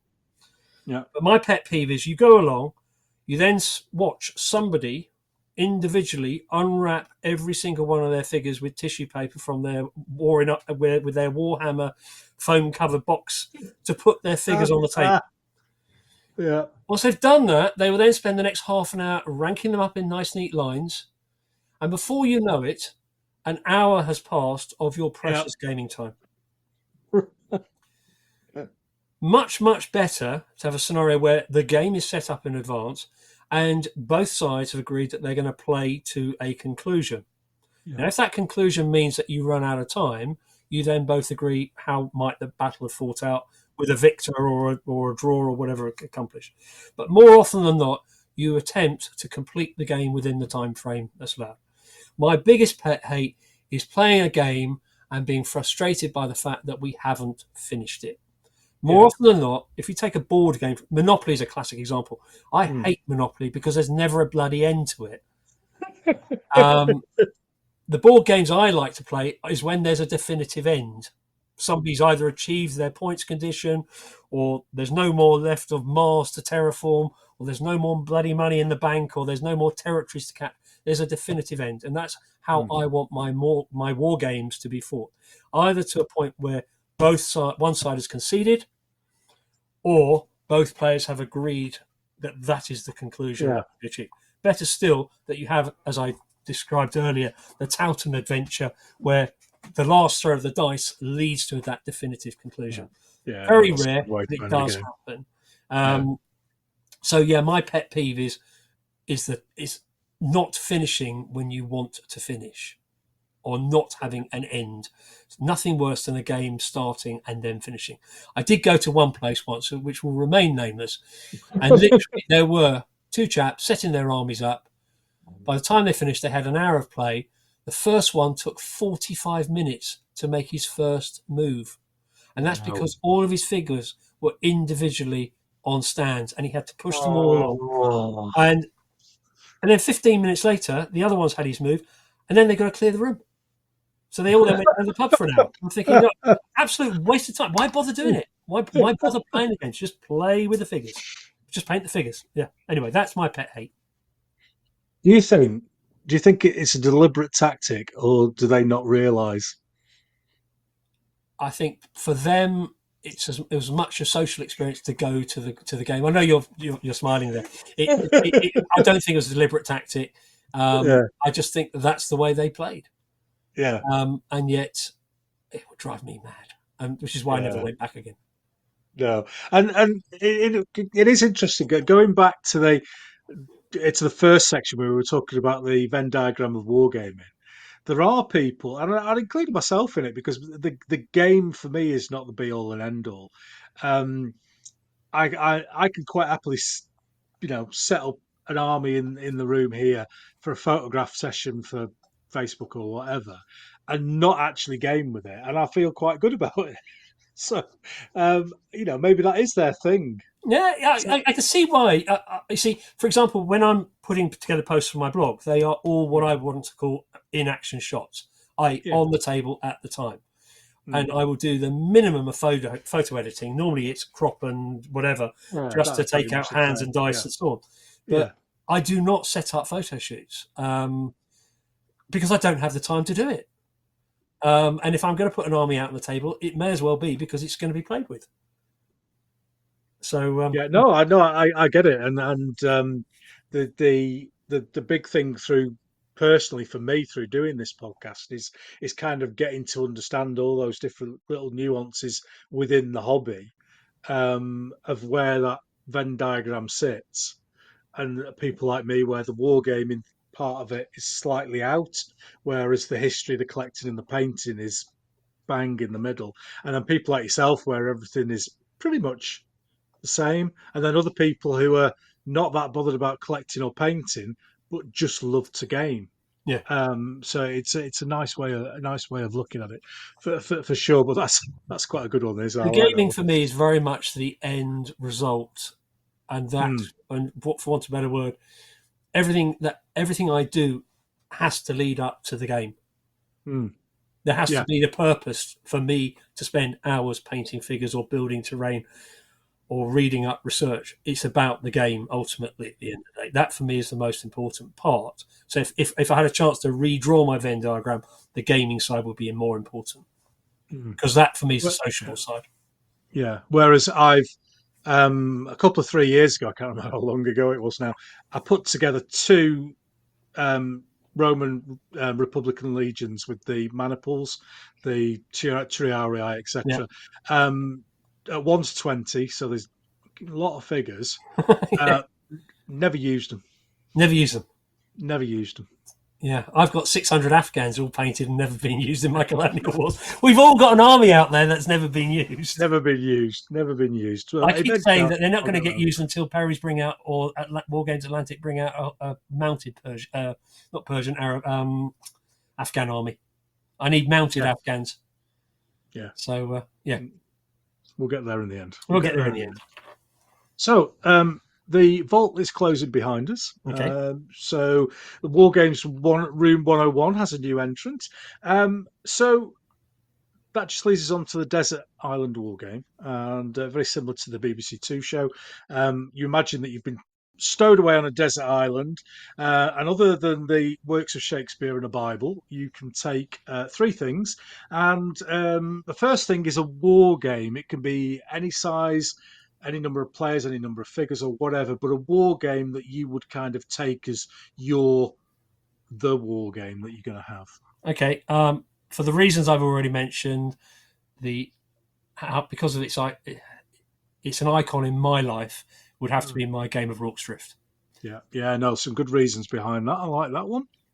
And then second is a book. What's the one book that's kind of affected your wargaming the most?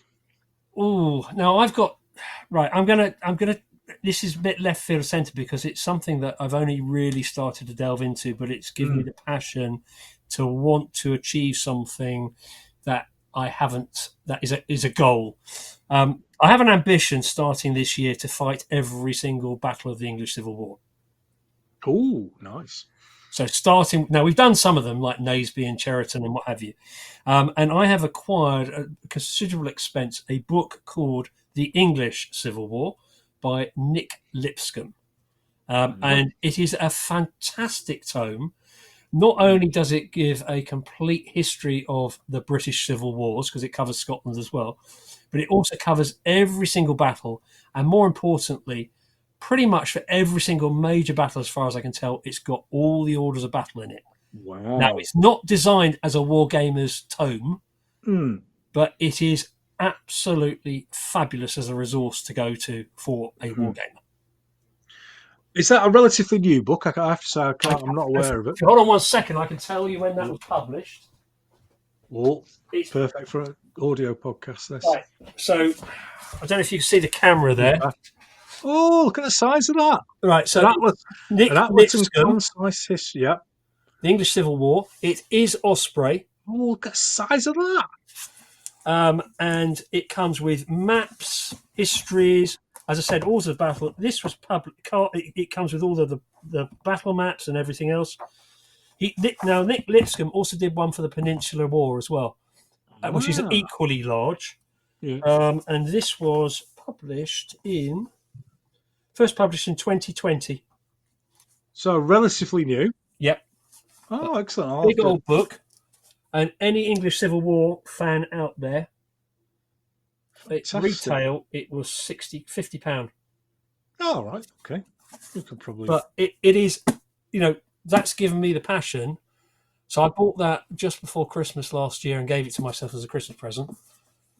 And yeah, and that is I mean, listeners probably just heard that dropping on the table behind you. It's a big old tome. Yeah. If you drop that on your cat, it's not getting up again. It's a big, heavy weight. You need steel toe caps if you're going to drop that on your foot. Yeah. Yes. It's definitely health and safety required, isn't there, with that bad boy?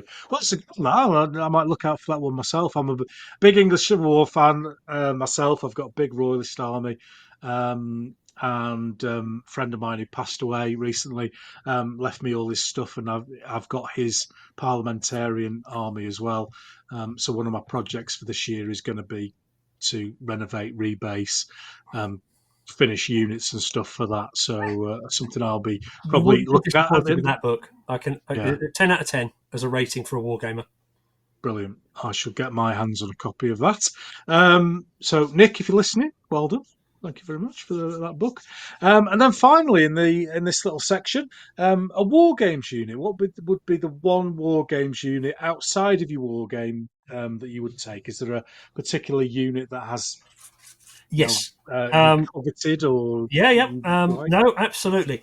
And this is, you're probably not even going to think I would mention this. We would never have heard of them. Yeah. This would be my Very British Civil War Postal Brigade. Yes. Yeah. Now, are you familiar with the Very British Civil War, Ken? I am, would you believe? But I'm only familiar in the fact that there's a big crossover between that and the Spanish Civil War, and I've used a lot of.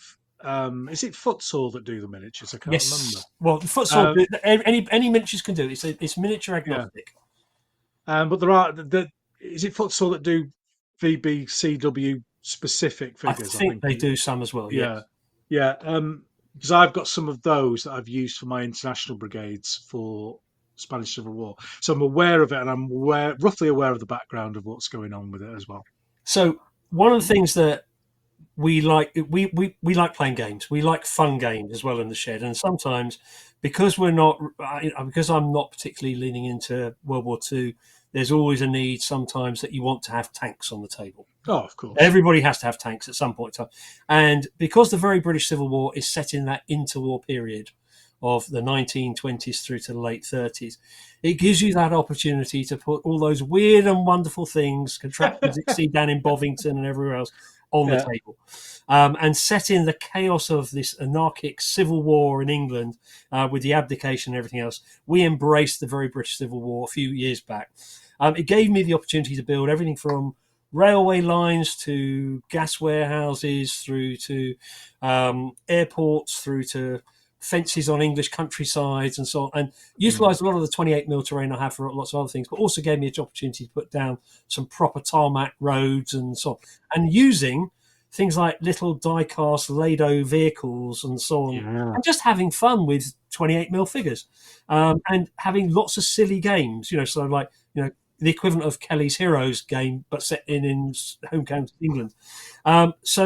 And out of that, a lot of the players who I play with, we've all developed our own little units who periodically appear on the table and either join the fascist forces or join the Anglican League.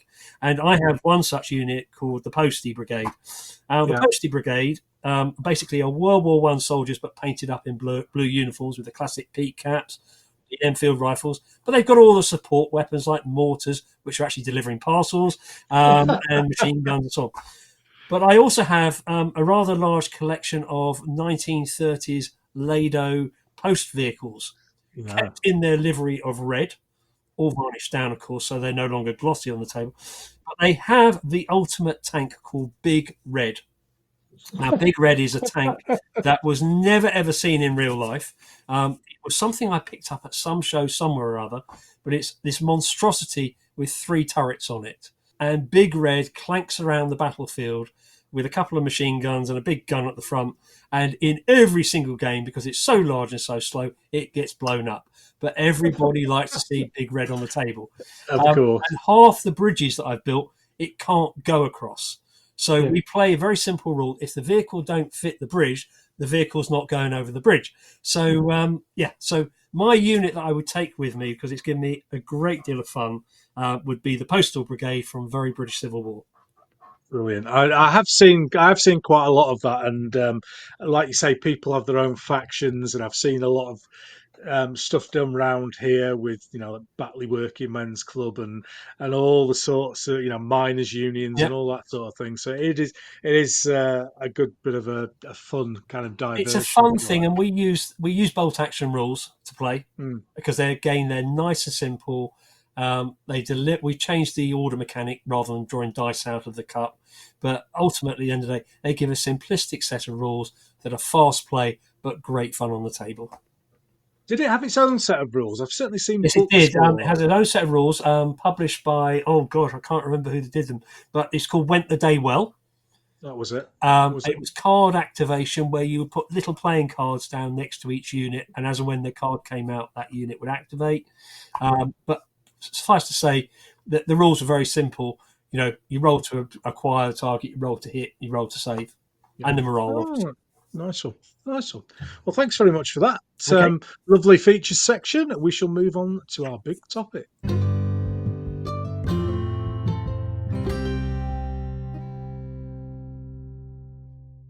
Okay, ladies and gentlemen, welcome back. We're in the final part of the show where we chat with our guest about the big topic, and today we're talking with Giles or Eric, whichever it is, whichever persona we've got, about Shed Wars, and it kind of started back in it was 2012. The blog started. Yep, 2012. Yeah. 2012. So first of all, then Eric the Shed, where did that come? Were you hiding from the FBI or? No, no, no. Actually, the handle, if that's the right term, Oh, the came handle, after yeah. the blog. So in 2012, in December, it was. I remember it very, very clearly. It was absolutely tipping it down with rain, and I think gaming night had been cancelled because it was far too cold outside, and it was at a time when the shed wasn't heated. Yeah. And I'd only just, I think, 2 years earlier or a year earlier, moved into my shed, having played at the previous group over in Farnborough. And I was bored and I needed to do something. And like all these things, you sit there on the internet and you pour through various things. And there was all of a sudden, I started picking up, there were more and more people writing about their games experiences around 2010, 2011 in blogs. Now, I am probably the least technical literate person who walks this planet. And just to get onto this podcast, Ken, I had to get my son in yesterday for the cost of a Sunday lunch to plug me all in. Anyway, to cut a long story short, I said, what is all this blogging stuff? And so I went on to Blogger and I created a blog. And the first one was called The Shed in Surbiton. And I thought about that and I said, that doesn't sound very good. And I'd written a few words and I thought, published it, and no, that's going. So it disappeared. No, so I thought, hang on a minute. And just out of the ether came the word Shed Wars, because to me it summed up everything that I wanted to try and achieve. It was wars in a shed, and it could be a story, and clearly there's a play on the words Shed Wars with a big movie franchise.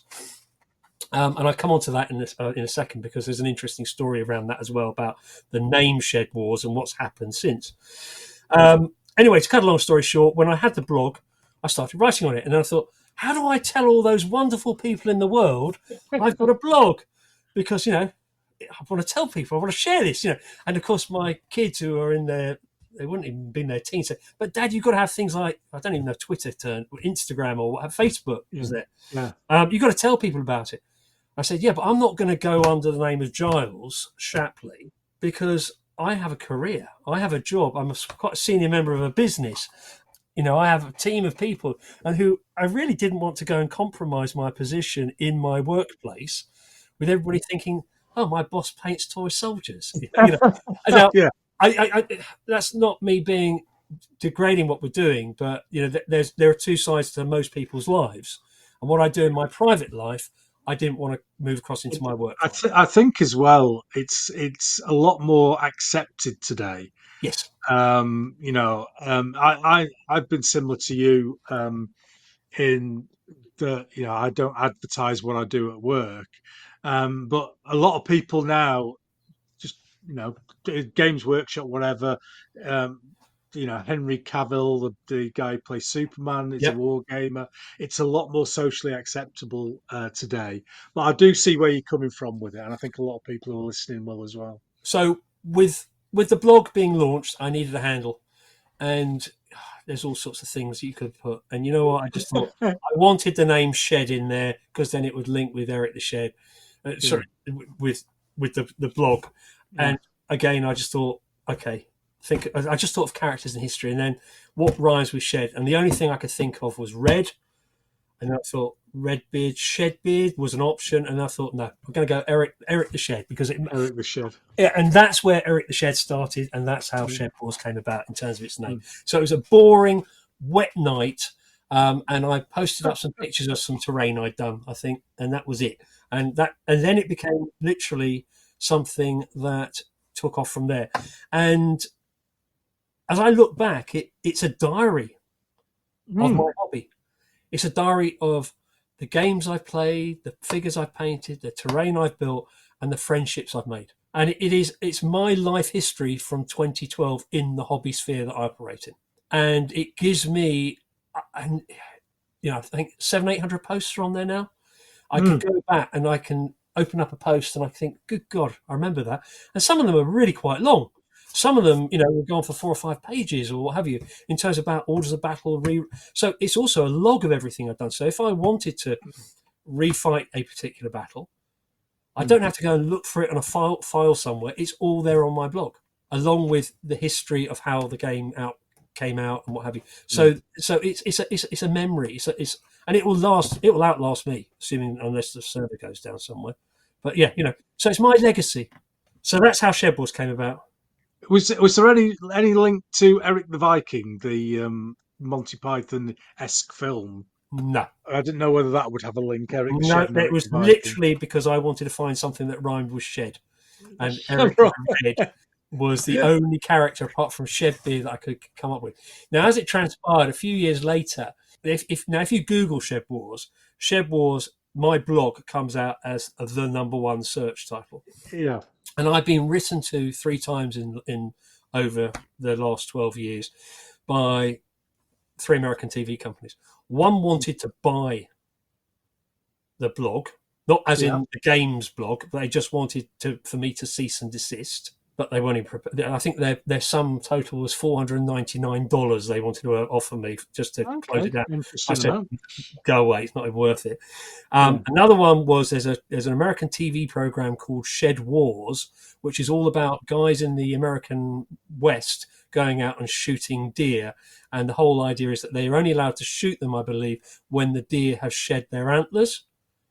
And it's like one of these fishing at sea programs where the greatest catch. And these guys are going out to see how many deer they can shoot or what have you. And then the final one was about 2 years ago, I got contacted because, again, it was another American company that set up on YouTube, wanting to set up a catch-all YouTube channel called Shed Wars, which was all about gardening. Right. And about competitive gardening. And again, they wrote to me and said, could you possibly say no? And I said, no, this is my blog, this is my hobby. And I'm not. Anyway, Shed Wars, the gardening thing has gone bust because I wanted to know how much it would cost me to buy shedwars.com when I launched my business. And it was out of my pocket range, so I couldn't buy it. But I wish now, my wife said to me years ago, make sure you protect the domain names. But as I said, I'm completely technically illiterate and I had no idea what she was talking about. And I did. So that's where Shed Wars came from. Oh, brilliant! So it could have been a gardening program, shooting deer, or what was the other one? Deer hunting, gardening, or my wargame. And then, of course, every so often there's various shed companies have actually contacted me. I've written blog posts for shed companies about what to do in your shed. I should say legally, but they have all sorts of posts such as Shed Wars, where people have turned their sheds into things that look like the Millennium Falcon or what have you. So you sometimes get that sort of stuff coming up as well. So yeah. And you've kept it going, haven't you? It's I was looking through recently, and you kind of had a review post about how things are going now. Yeah. And is it like a regular thing for you, like a diary where you putting stuff in still every week or month or whatever? It used to be when I would say certainly up until about 2 years ago, I was posting on what I would call a weekly basis. My life has somewhat changed in the last 18 months, as we'll explain shortly. And so it's meant that the time I get to post, but also to take the pictures, and as we were talking about, podcasts and so on off screen earlier. There's quite a lot of time that goes into putting these things together. So, for example, this morning I posted up about our retake on the Battle of Talavera. That's an hour to sit down, edit the photos, copy them up onto the blog, write the text and what have you, just check it, not particularly brilliantly, and then hit the thing. So there's, an hour sometimes doesn't exist in my diary at the moment. So I try to do it as and when I can. What I have done this morning, because I knew that I was going to spend the afternoon with you, Ken, is I used that this morning to not only prep for this, but I've also written the next 3 posts up. So in other words, I've got a bank of posts written. So probably like yourself, get your podcasts up and running, and then you can launch them out as and when. Yeah. Oh, so, and they will be typically the ones I wrote up this morning are about the update on where I am with my Greek army and what the plans are for the next, coming weeks and months. Yeah, and I think you were saying on there that you're still getting lots of interaction, lots of visits, etc. Because blogs in general and internet forums as well. We mentioned Lead Adventure earlier on.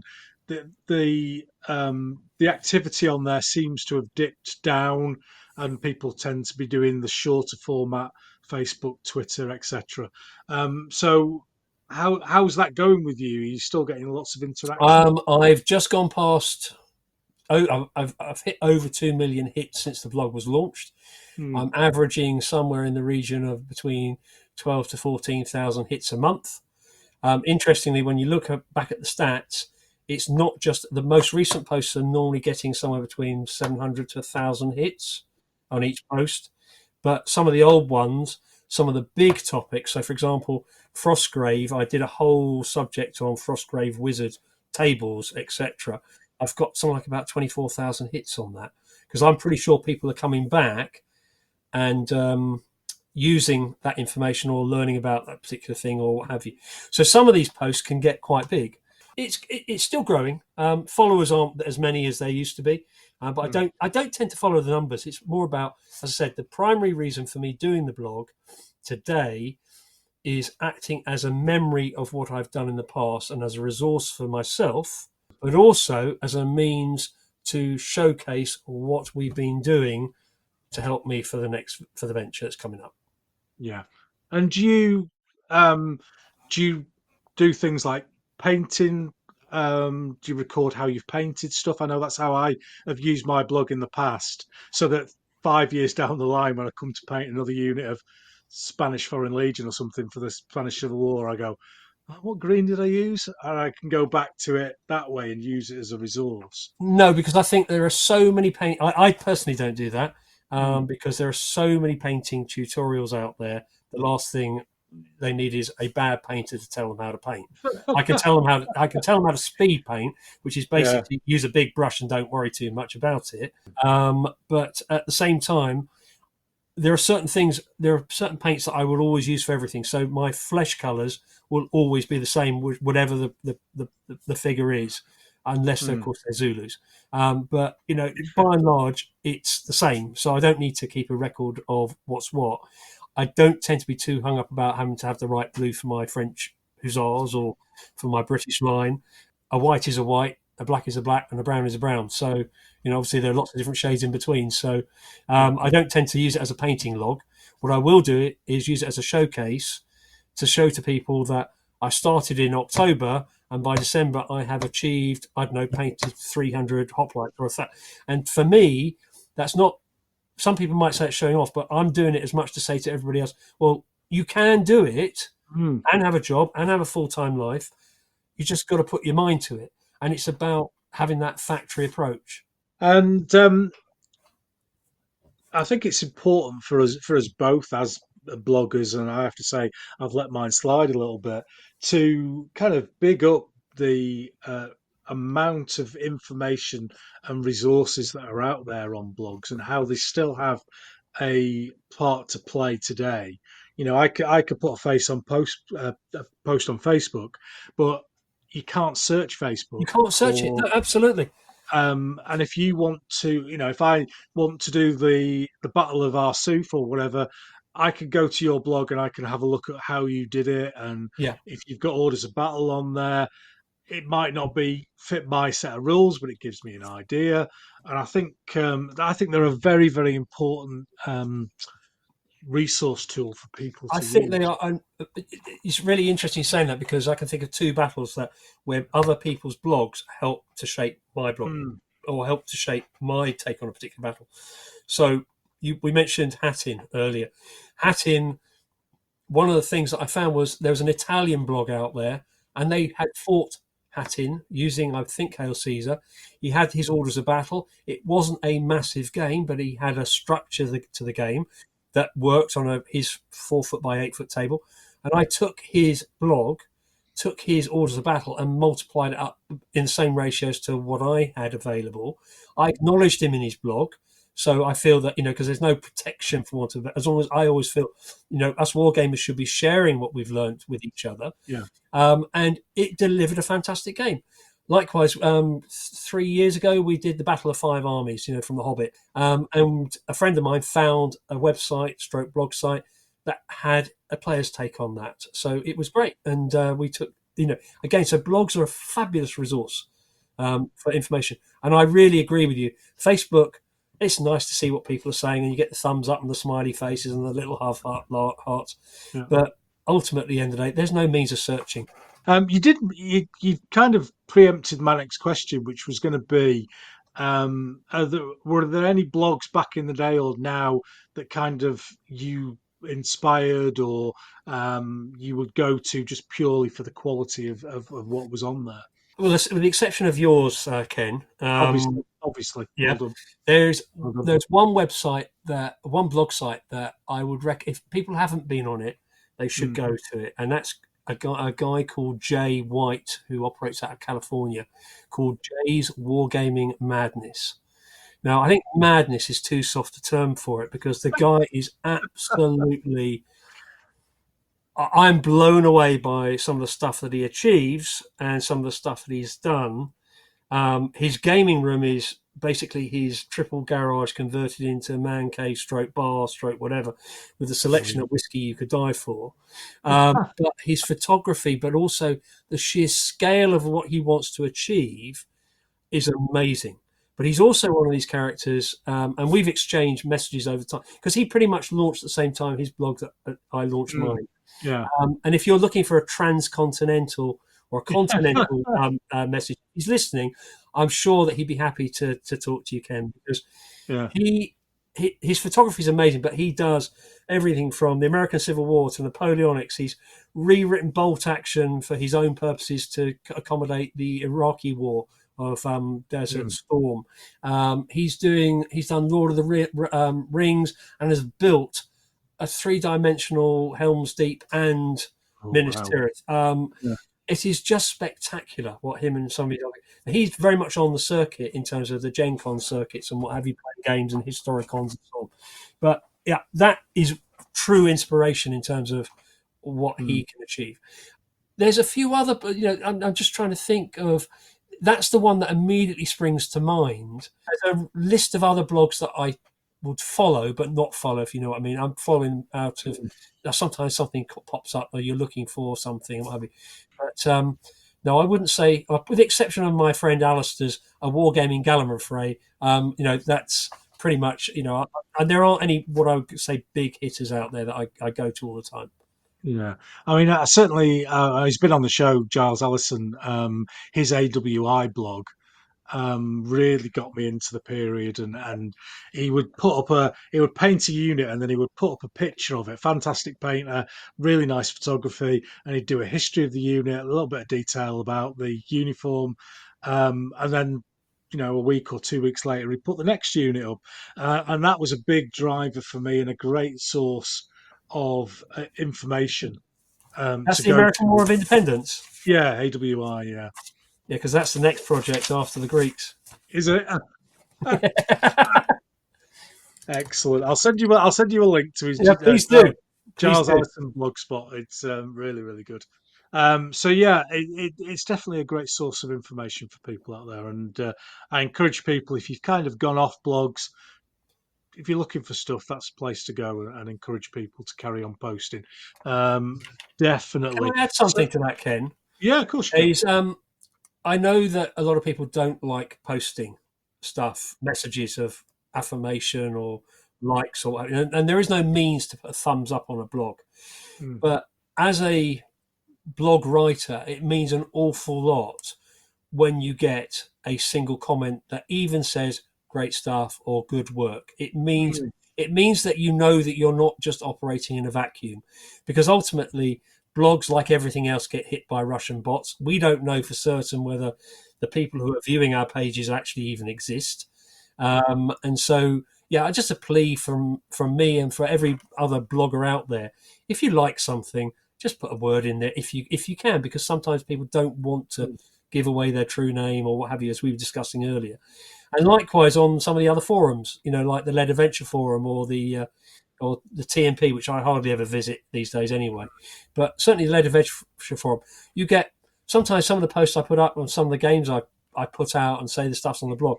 You get up to 1,000 hits on the Lead Adventure forum, and you might have 2 comments. Yeah.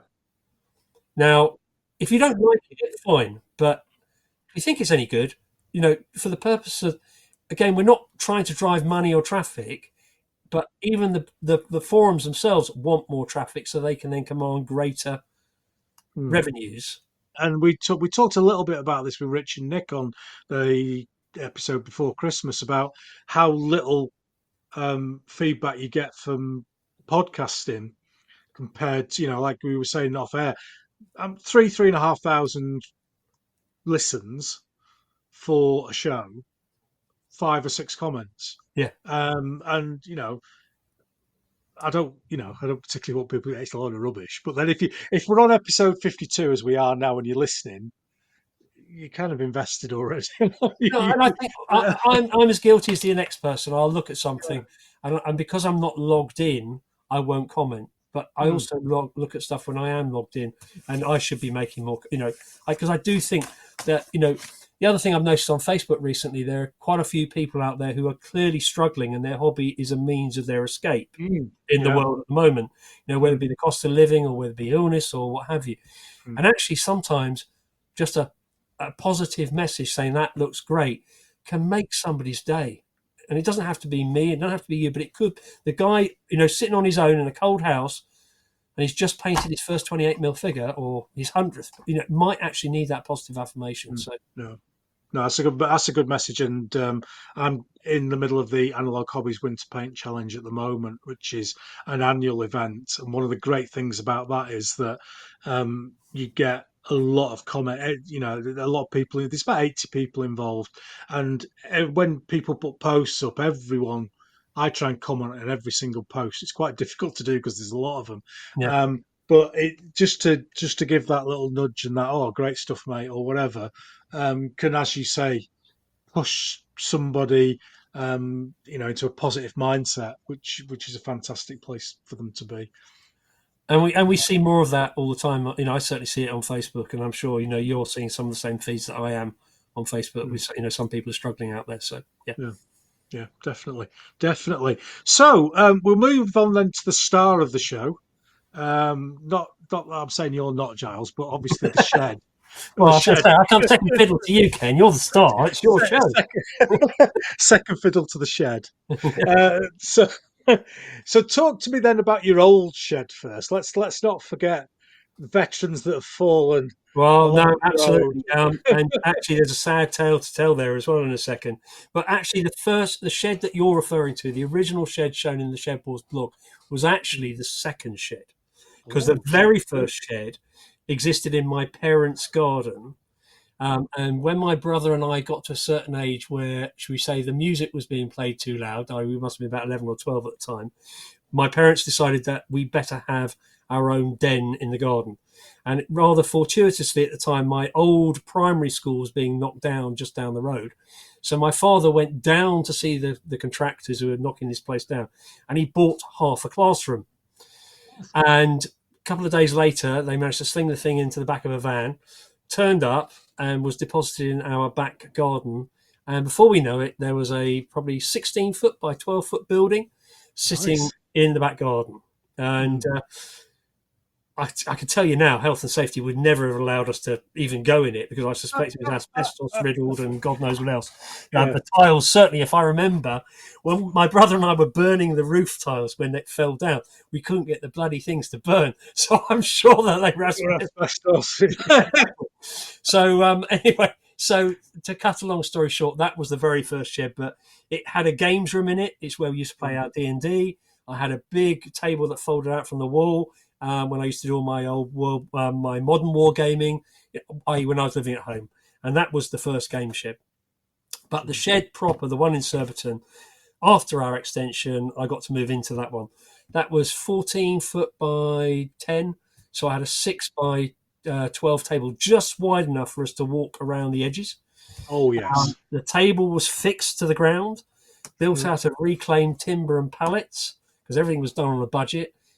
It was painted in a variety of whites, offcuts from the extension, and the wiring was put in by yours truly. And I had to probably change the fuse box every other week because it kept going. But that was until I discovered that actually the cable in the ground had a hole in it and it was sucking up water. But no, it served its purpose for, gosh, we moved out of there from 2010 for 13 years. We were in that shed. And in that time, the shed basically tripled in size. Because as my collection grew, I needed more and more room to store it.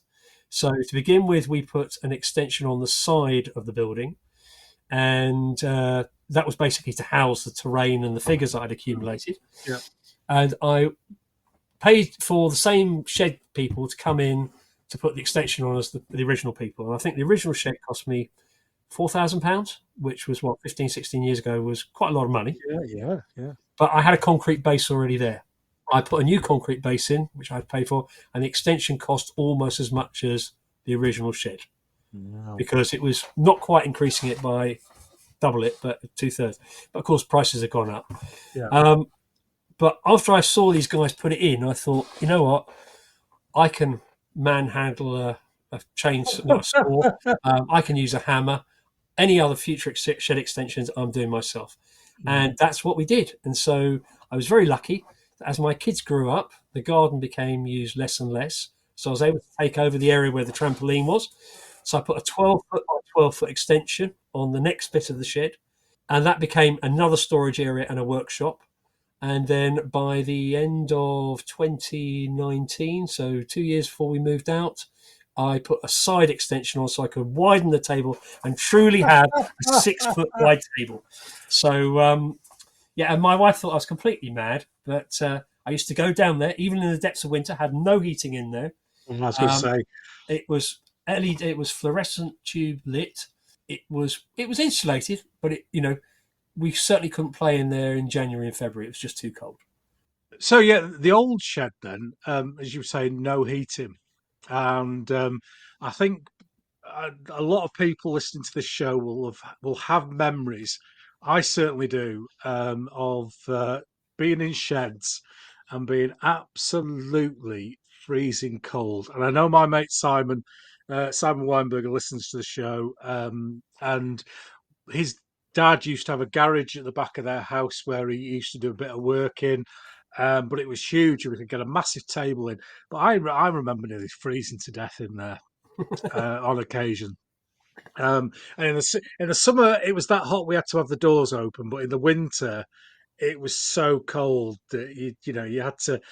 Simon's mum, bless her, would always bring us hot drinks and stuff to keep us going. So Yeah.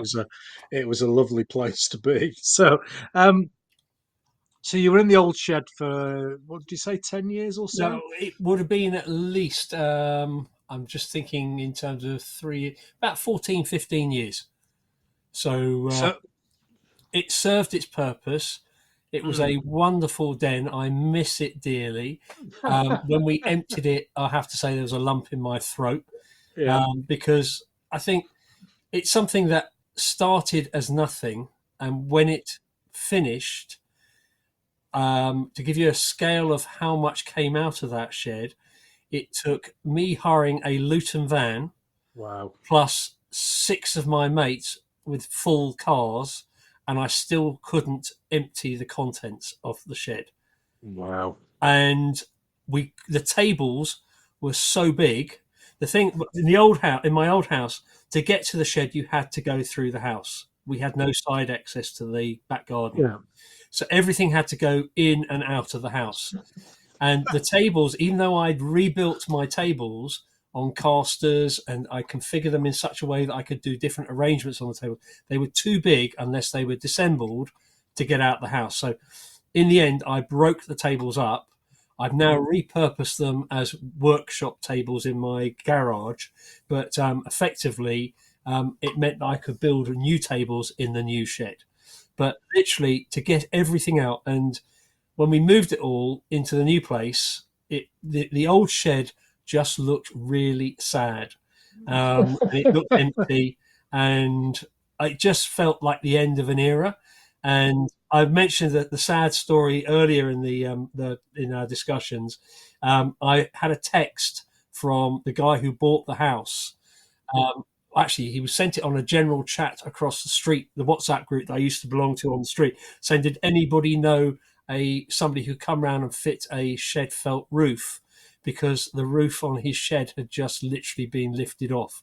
Oh, And no. I thought, my poor building, yeah, he's got somebody else to go in. Whereas I did all the renovation work and all the refurb work, and I replaced that roof probably 3 times over its 15-year life, because of course felt never lasts.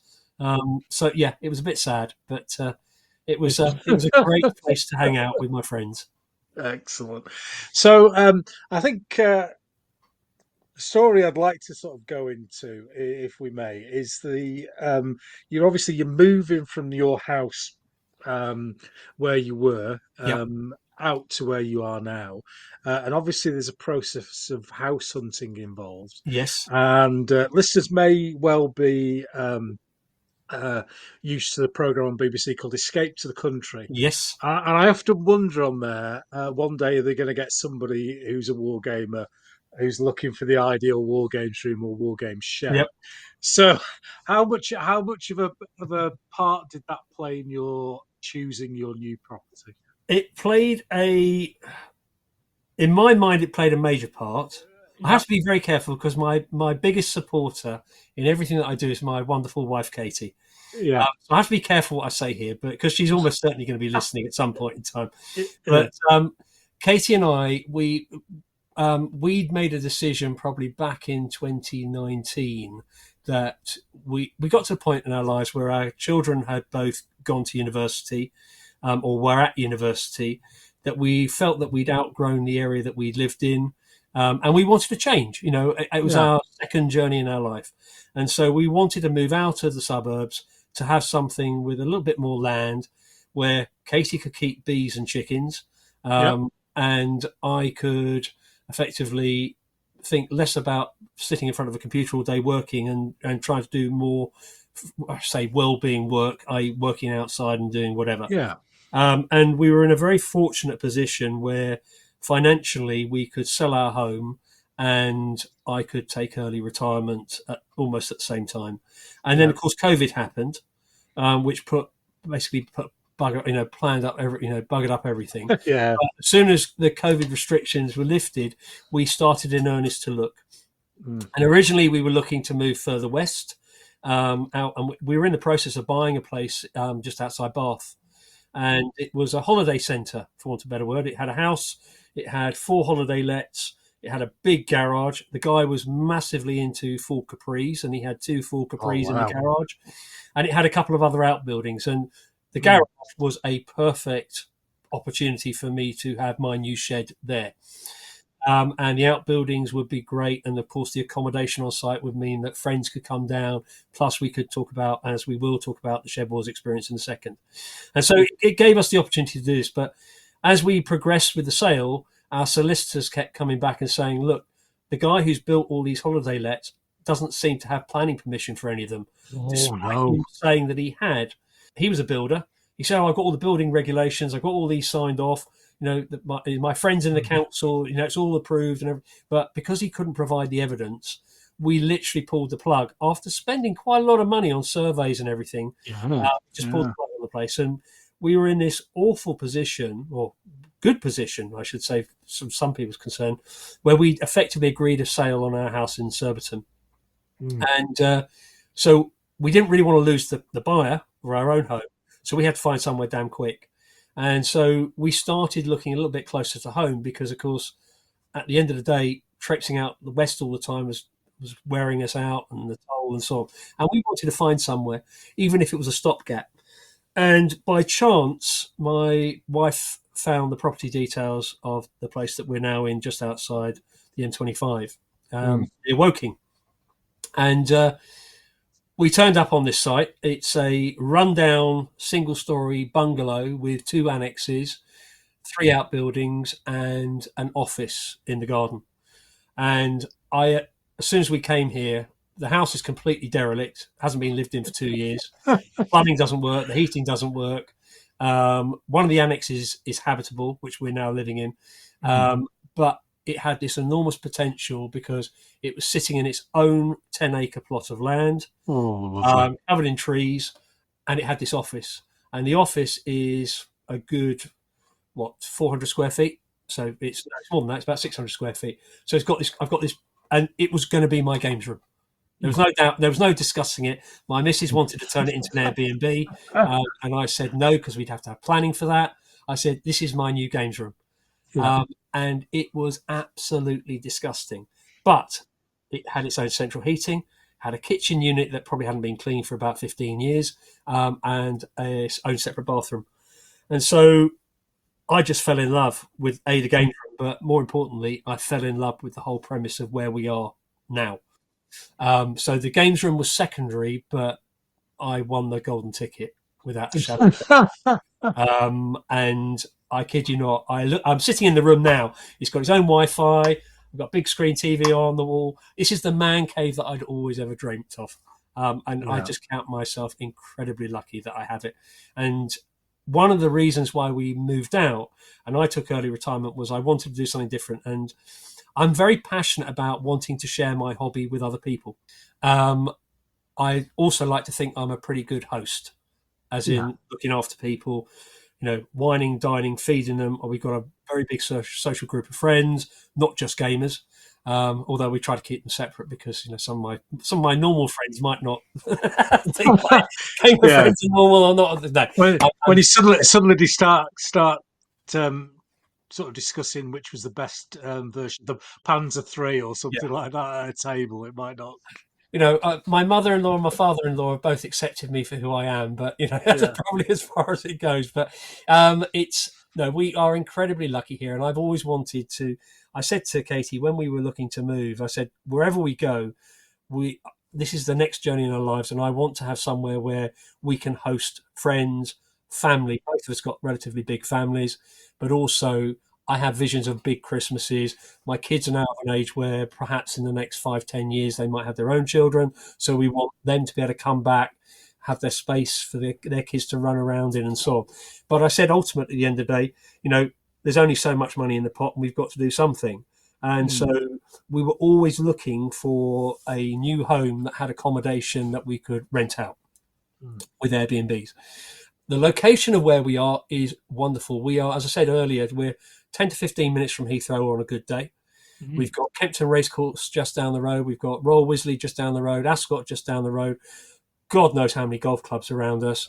There's lots going on in this part of southwest London. Yeah. So, and we've already discussed with, we've got the McLaren Technology Centre where they build the racing cars literally 5 down the road. Not far away. So there's lots of places, lots of high-end industries and so on operating around here. And we are of a mindset that we are going to do Airbnbs, but also short-term lets. So, for example, we've already put together a letter where we're going to go to McLaren and the likes and say, look, if you've got people coming over from overseas working with you for 2-3 months, they don't necessarily want to stay in a hotel. You want a short-term let or what have you. So the idea is that Katie and I will live in the main house and we will have our annexes rented out on the dates that we want to rent them out. So Christmases, New Year's, when we want to have our big social gatherings, we'll be able to do that. So not long term. But also, I saw an opportunity where effectively I can share my passion with other people out there. So Yeah. people can come along to play big games on a big table, stay on site, enjoy my hospitality for a notional price. So it's a bit like, the holiday centre where, when I was listening to somebody on a podcast, it may well have been one of your podcasts, the guys from the Holiday Wargame Centre, they did a deal with the hotel, people stayed in the hotel and so on. Well, we can offer on-site accommodation for up to 8 people, so we'll have effectively 4 double rooms, so husbands can bring their wives along, and the shed will be open for people to use, with me hosting as their games master, for want of a better word. And that's the goal. So the Shed Wars experience was born out of that. Doesn't have to be a financial driver in my life. So I don't have to fill up spaces, if that makes sense. Yeah. And we can't and at the moment, Katie and I are going through the building plans for how we're going to renovate the house. So we're gutting the house. We've already had all the ceilings taken out. We've got the builders coming in March. We're now still tinkering around with the edges in terms of how we're going to lay out the property, because they're all joined together. But eventually, by Christmas of this year, because that's when I committed to my children when the work would be done. So by December the 18th of 2024, if you're listening, Molly and Sam, the house will be done. Sam, you will not have to sleep in the shed this year. He slept in the shed last year. Oh, good lad. Good lad. So the idea is that my passion, my hobby, my toys, my tables are up for rent. Brilliant. And we've also looked at it in a couple of other different ways, that we are very happy to become what I would call family centric from a games point of view. There must be fathers who used to play games when they were in their 20s or 30s and have got children now because they're in their 40s and would love to give their kids a war games experience. That's not going to break the bank. So I'm happy to, and we will have all the CRB checks and everything else. What I won't do is do kids. I'm not going to do kids parties. That's just a nightmare scenario. No, yeah. I do babysitting other people's kids is not a good idea. No. Whereas I do envisage a scenario where a father and perhaps his 2 young teenage sons might come down for the weekend and play a game. That to me is. We also, one of the things that I did, now this might have been 3 years ago, I got involved with the Waterloo Uncovered charity. And went up to Glasgow to umpire the great game, the big Tony Pollard game. Yeah. And I was talking to a number of the guys in the charity, and they are always looking for things for veterans to do with PTSD or guys who've lost limbs or what have you. Now, we're very fortunate. The property we bought is all single story, so it's going to be hopefully wheelchair friendly by the time it's all sorted out and everything else. We'd have to make some modifications to the shed, and my table might be a little bit too high for somebody who perhaps is in a chair. But we would be looking to effectively offer weekends to people like that from a charitable point of view. So, they might pay some form of peppercorn rent to cover our costs on cleaning and what have you. But I would open the doors up for those sorts of people to come down and play, to give them a different sort of experience. Because the guys at Waterloo Uncovered were saying that they had all these people digging all day in the dirt around outside Hougamore, and then they come back in the evening and they'd sit there and either play a war game or they'd be painting soldiers, and they got so much out of it. And so this is, again, another opportunity for me and my wife to put something back into the community, that we perhaps, we're now in a privileged position to be able to do so. So I don't see it as just as hardened war gamers turning up. I also want to make it more than that and to help broadcast the industry. And then the final thing is that because we've got this big plot of land and we've got a house that's falling down, we signed up with a film locations company. Oh, right. And we've already had one film produced on site. I can't say what and when, but at some point in time we will disclose that. But we've had half a dozen location directors come down here, all of whom have actually fallen in love with what we've got and the proximity to the likes of Pinewood and Shepperton. But they've all been into my shed, because my shed, appropriately named, is now the green room as well, because we would use this for where the cast and what have you could do their makeup, because I can clear all the tables back and put chairs and tables in here. But they've all come in on days where I've had games set up, And they've Mm. all gone absolutely nuts about seeing this big table set up with all these toy soldiers. And they've all said, if there's ever something that we wanted to do with toy soldiers, we know exactly where to come now. Oh, You fantastic! never know. You So never know. Oh, it's brilliant because it's a it's appeared a couple of times, hasn't it, in films? I remember it was on Callan, the yes, thing with Edward Woodward. And I'm sure there's a couple. There was an episode of Peter Cushing did something as well. yeah, Peter And Cushing then did there was the something. Monica the Glen. Do you remember with I Richard remember Bryant? that. Yes, yes, And yes. he had in his He billiards room a did. battle set up. Yeah, yeah. And there was and was it Old Tricks? I can't remember. It was Yes, James Bolan, New Tricks with Dennis New Tricks. Waterman and Yeah, oh god, and who's the guy from? It was the oh god, James Bolan. yeah. James Bolan Uh, was or was it the other one who's absolutely it was nut the on? memory Derek Lane, Memory Lane. He was called Yes, in the yeah, show. yeah. He was into wargaming as well. So yeah, yeah. So And I you think never know. you But the never know. Shed Wars experience at this moment in time, it's a soft launch. The website went live back in the summer. I invited Andy Callan and Dan and Nick Eyre came down from North Star Games for a weekend, and we played a big War of the Roses game because at the end of the day, I wanted to put it onto the map in the same way that I'm having a conversation with you guys.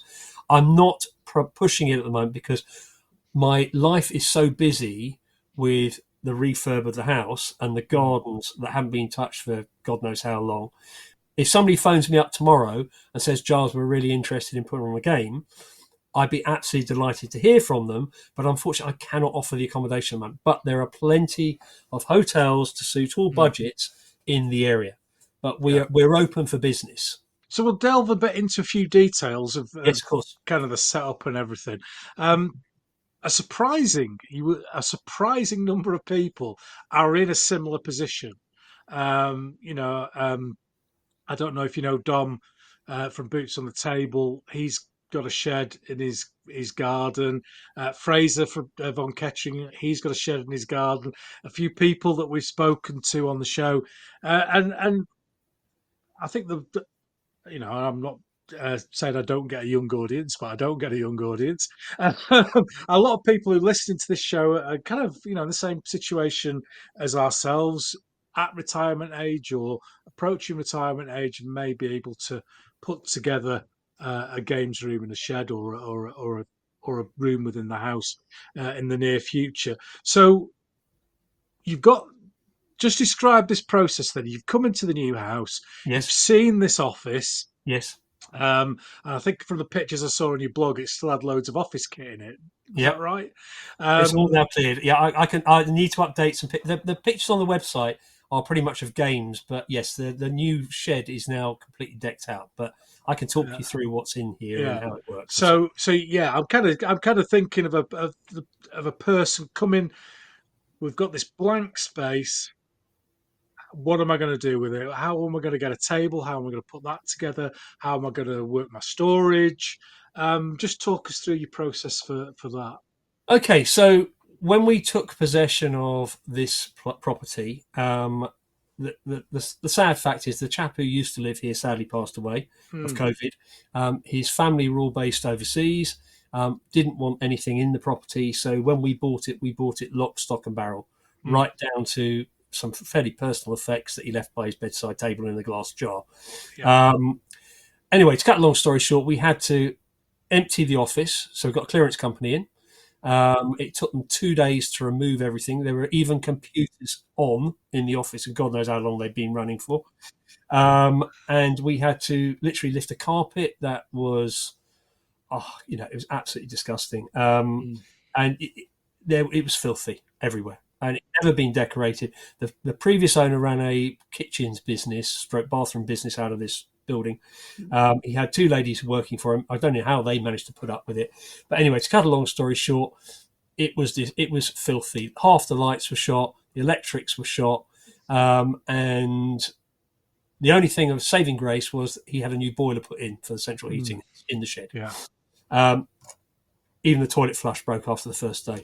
So God. it was a case of, how do I prioritize it? Well, the first thing we did, as I said, we emptied it. And once it was emptied, I then had to bring my entire collection in here. So I had to work around my collection There's a inside. picture, isn't there? Right, sorry to Yeah, butt in, but there's a picture on your blog, isn't there, yeah, of all your collection yes. piled up in the middle of the room. That wasn't People go all and of have a it. There look at was that some of because it it's in the garage as well. oh God. Yeah. So I then had to work around that. And the starting point is, like all good things, and even like painting figures. Actually, painting figures, I go from top bottom up, but I went from top down. So Yeah. literally, ceilings got repainted. Um, all the old lights came down. I replaced all the lights with LEDs using the existing wiring in here. I got an electrician in who was doing some wiring in the main house to come and check the fuse board. That all worked. And so literally from top to bottom, completely repainted the whole thing. Mm. Once that was done, we then turned our attention to floor. I don't like spending money unless I have to. So I then spent the next week scouring the likes of Wix, B&Q, Selco, and everywhere else to try and find the very best deal I could on flooring. Mm. And I put a brand new laminate floor down with membrane. And I got a friend of mine to come over one weekend, and he and I laid the whole thing in a weekend. Oh, excellent. Floor And laying party. sorry? A floor laying A party. floor lane part. It was just me and him, and our knees were shot to bits at the end of it. I kid you not, I could hardly walk for a week. Then we got the plumbing sorted out. So the new bathroom switch, I put a new loo in, a new sink in, and we ripped out the old kitchen. Mm. There's like a kitchen unit in here my wife and I moved into the annex, but the kitchen in the annex was pretty disgusting. Mm. So the kitchen that we took out of the annex where we lived, I kept all the units and all the doors, Mm. and I recycled them to build the kitchen unit down here. Oh, well done. And so again, the chap who helped me put the floor down, he's talented, when it comes to using wood tools and what have you. And he and I basically reassembled the old kitchen down here after I painted it all up with proper kitchen paint. So that all went in. And then effectively, I was then left with an empty room. And what do I do? Well, one of the things that I was very clear in my mind was that I did not want to do what I had in my old shed, which was literally have wall to ceiling racking everywhere. So you can probably see in the picture, I know people who are listening can't, but you can see behind me, there are pictures on the walls. Yeah.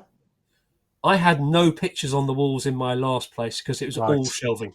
Yeah. And if I turn the camera around, you can see there is wall space, more pictures, bookshelves, big TV, there's the table, and it goes all the way around. So I was quite clear in my mind that what I wanted to do, Ken, was to have a games room that felt open or office-like. So the big cabinets behind me are floor-to-ceiling metal cabinets which I recycle from the old office, and they are full of all my figures. Right. Yeah. So I've So got about they're not on. They're not like a display cabinet all around the room, which is like no. a. All my figures, unless they're cavalry, go in plastic clear A4 boxes. Oh, yeah. Yeah, does that? So Yeah, we like that. yeah, and they are just the right height for men with spears. Yep. Yeah, perfect. So they keep the dust off, but also they're nice and easy to pull out, and they're all of a standard size. So storage for figures was sorted. The tables, again, to keep the cost down, I took 6 doors off the main house because they're all going to they're all going to come down, and the 6 doors became my tabletops. Wow, brilliant. They're 6'6" by 2.5 foot wide. So all the tables got chopped down to 6 foot. Yep. Left at 2.5 foot wide, and then effectively I then built wooden frames with casters on the bottom of them. And some have got 2 shelves, some have got 3 shelves, but I didn't put the shelves in until I bought all of the plastic boxes to store all my terrain. So all my terrain is under the table. Oh, perfect. And 2 units, I've got what I would call all the basic terrain that you need for any game. So trees, buildings, roads, fences, walls, the stuff that you use all the time.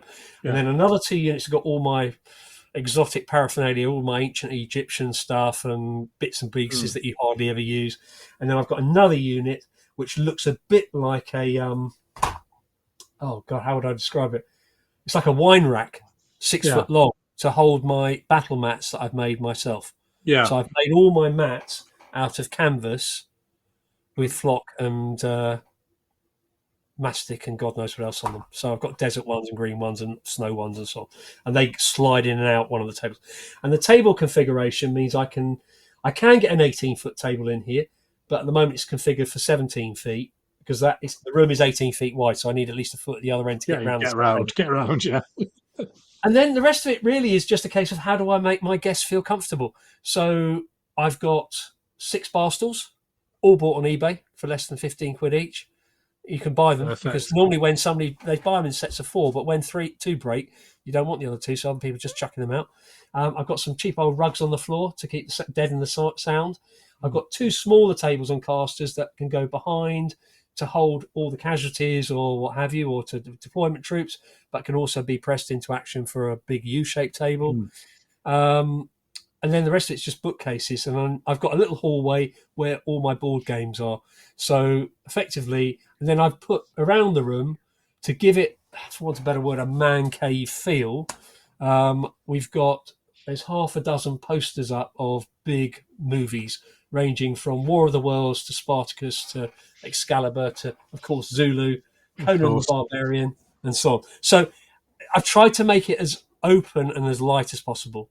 And lighting for me, even in my old shed where I had fluorescent tubes, I went overboard. Light, you can never have too much lighting on a Wargames table. Yeah, sometimes it can be quite dingy. I mean, I've got natural light stuff in here, and it makes a massive difference. It's nothing worse than playing in a dingy where you're trying to find your figures. So lighting is key, clearly, and for comfort of my guests and the people who come around and play, it's got its own separate WC attached to the building, so we're plumbed in. I've got the kettle, got the only thing I haven't put in here at the moment is a microwave, but I'm really reluctant to have hot food in the shed. Yeah, that's the one thing, because it's not to everybody's taste. Yeah. So and of course I've got a beer fridge as well. So perfect, absolutely perfect. So did you you've gone with mats? Did you think about doing sculpted terrain? There's obviously a weight issue there. What drew you to mats instead? Right, so I've gone through 3 iterations of bases for my games. My very first bases used to be 50 by 50 centimetre square MDF boards covered in the old green mat that Games Workshop and Formby used to sell. I used to cut and stick them down onto there. I then that became an issue because it was less flexible to put things like everything all my terrain sits on top of the baseboards, if that makes sense. So my roads, my rivers, my hills, my mountains all sit on top of whatever the base mat is. The MDF boards were starting to show their age after 12, 13 years. They were starting to wear down, starting to fray. They were too bulky, too busy. And I was also then getting into desert warfare, snow warfare. And so I just thought it's just too much. So I needed a solution that was going to be smaller, lighter, and so on. So then I played with fleeces. So I bought probably every green fleece known to man, from Dunelm to Alibaba. And I've still got quite a few of them, actually, because the colours are fabulous on some of them. But again, the fleeces, they end up collecting everything, like all the static grass and the clump foliage and what have you, and you can never get them clean and washed the same way that they arrived at. And then I was watching a YouTube video of these people creating their own battle mats. On 4x6 battle mats or 4x8. I thought, I wonder if I could scale that up to an 18-foot table. So and you do 9x6, 2 9x6s. And so, the decorator's cloth, the vast amounts of emulsion paint and PVA, and what's the stuff called? I've completely forgot. It's the stuff that you used to seal windows with, mastic and what have you. And basically mixed up in a big pot, chuck in a whole load of sand, and Bob's your uncle spread it all over the mat. let it dry. Takes about 3 days to dry, and then paint it up in different colours and then flock it. It's a messy job. I wouldn't want to, but if I did it again, I'd do it now outside or undercover. But they've been absolutely. My green mats have been going now for 4 years and haven't let me down. And they roll up afterwards. And there's a bit of breakage on my desert ones, but they were so good that one of my friends said, "Could I make some for him?" So he came round one weekend and we cracked out 2 mats for him in one weekend, let them dry overnight in the old shed. And fantastic. He's still using his as well. And then when we need to go on to do a really big game, he'll lend me his. Fantastic. But again, there's a post on that on the blog. But if you just search up, homemade battle mats, it's an investment. I reckon each mat costs about £100 to do in material and time. Yeah. In terms of materials, but they're so much cheaper and so much better than the cloth ones you buy. I don't like the cloth mats. No, they're a useful tool to have, and they're easy to do. But I've recently invested in some proper old school sculpted terrain, which is a pain in the arse to carry around, but Yes. it looks so much better. So I just reserve that for demos at shows, and use mats on the table for ordinary games, if you like. But I was interested to kind of hear your thoughts on how you came round to that decision. So that's interesting to And then know. hills, because of course the problem that when you've got a really big flat surface, Yeah. no battlefield is ever flat, ever. Some good So hills. what I have got in the garage is a whole load of pre-built slopes out of hardboard with risers on them, which I can slide under to give a really big long ridge. Yeah. Underneath the mat, so you can get the table where it actually curves over like a tent, or one side of it. Or I've got a whole load of hills that I've actually physically made up, and I've used the same flock and the same technique to make the hills out of polystyrene, and they're not. You know how sometimes Wargames hills can be 6 inches by 4 inches? Yeah. Yeah. That's not a hill. That's a lump or a Yeah. bump. Yeah. A hill in my mind has got to be 4 foot long. Yeah. It might not be. It might only be 6 centimeters tall, but it's a large rise, and that's what I've got. And they're all mounted on hardboard, so they can sit flat and proud on the base. So you're all damp proofed, and you've got your central heating in there, which is ideal. Central heating, damp proof. We know that the heating's working because I came out the other day and it was -5 outside.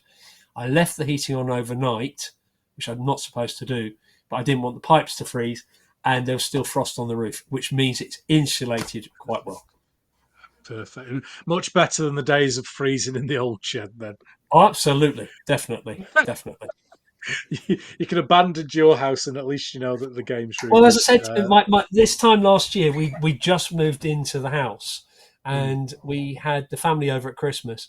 And because the annex where my wife and I are living has only got one small spare bedroom, my daughter was in there, and my son, because it had central heating, my son was in the shed, and we hadn't even done any of the refurb work, so he had a single bed on a really ropey old carpet with a big pile of my Wargames material and a single light fitting. So it's not really fit for human habitation then, but I'd be a lot happier if he stayed in here now. If he had to. So when you get up and running, then what? You're up and running now, but when you planning to advertise theme weekends, or yes. what periods are you going to have available? So there are 2 ways of looking at this, Ken. The first one is somebody comes to me and says, I'm really interested in refighting your ex. Yeah. They've seen something on the blog and they say, can I do this? Or we really want a games weekend that, we've got our own figures, for example. Can we just come and use the shed? That's no problem at all. Yeah.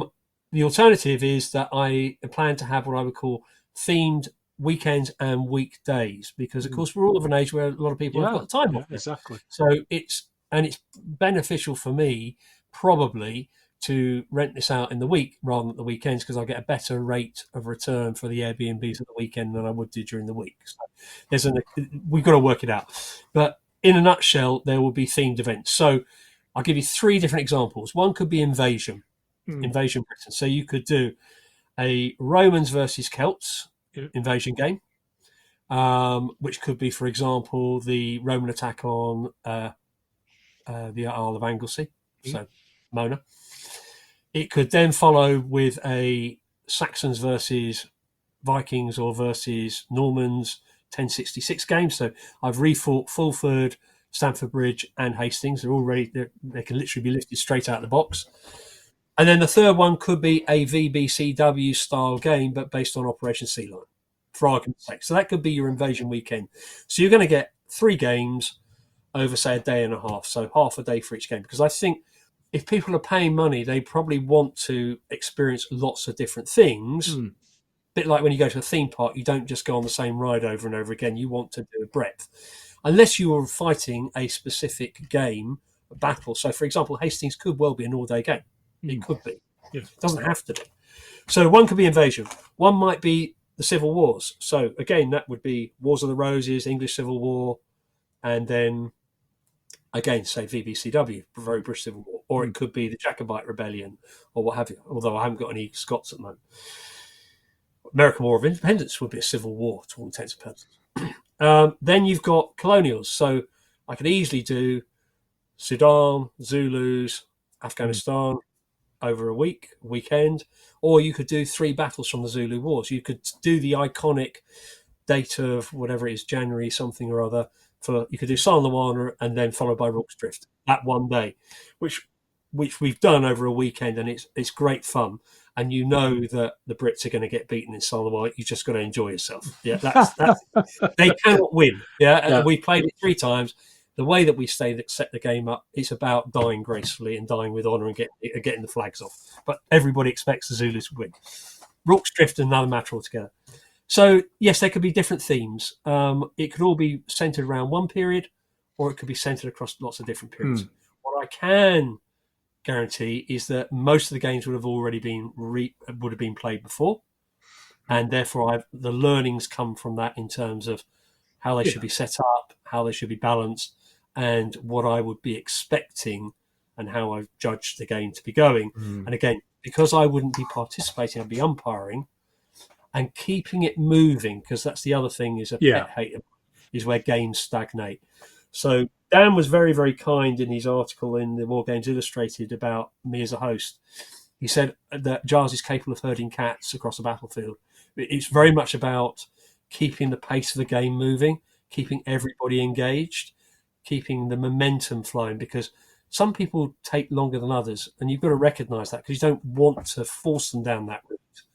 But at the same time, you don't want somebody sitting at the other end of the table scratching themselves because they can't actually do anything.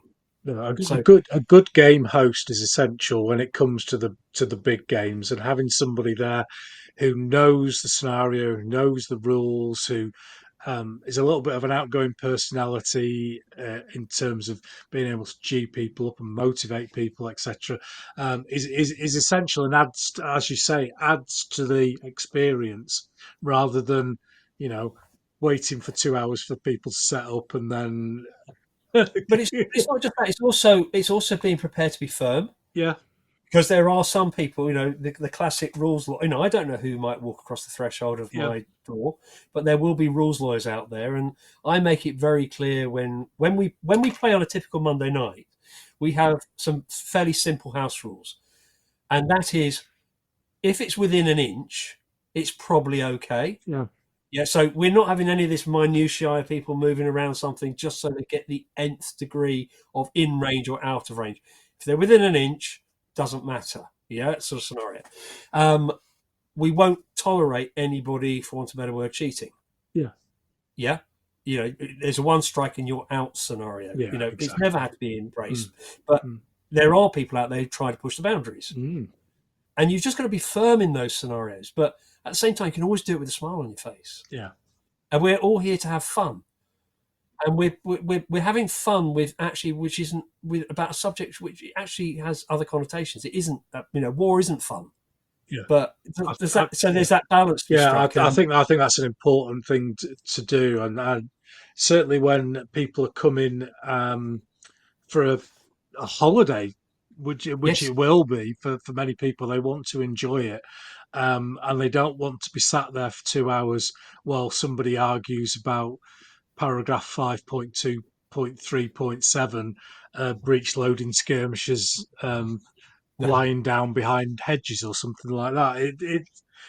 You have to push the game on for enjoyment's sake, and with that, there are people who that isn't an enjoyable game. They want the minutiae and the exact slavery to the rules, if you like.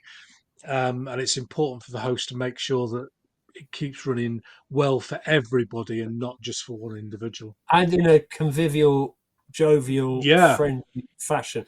Because I'll be honest with you, one of my concerns is that when you have groups of people, and if they're all from the same club, mm, and the idea is that we are offering discounts if somebody makes a block booking. yeah, Um, so it's much easier to handle 6 people who all know each other.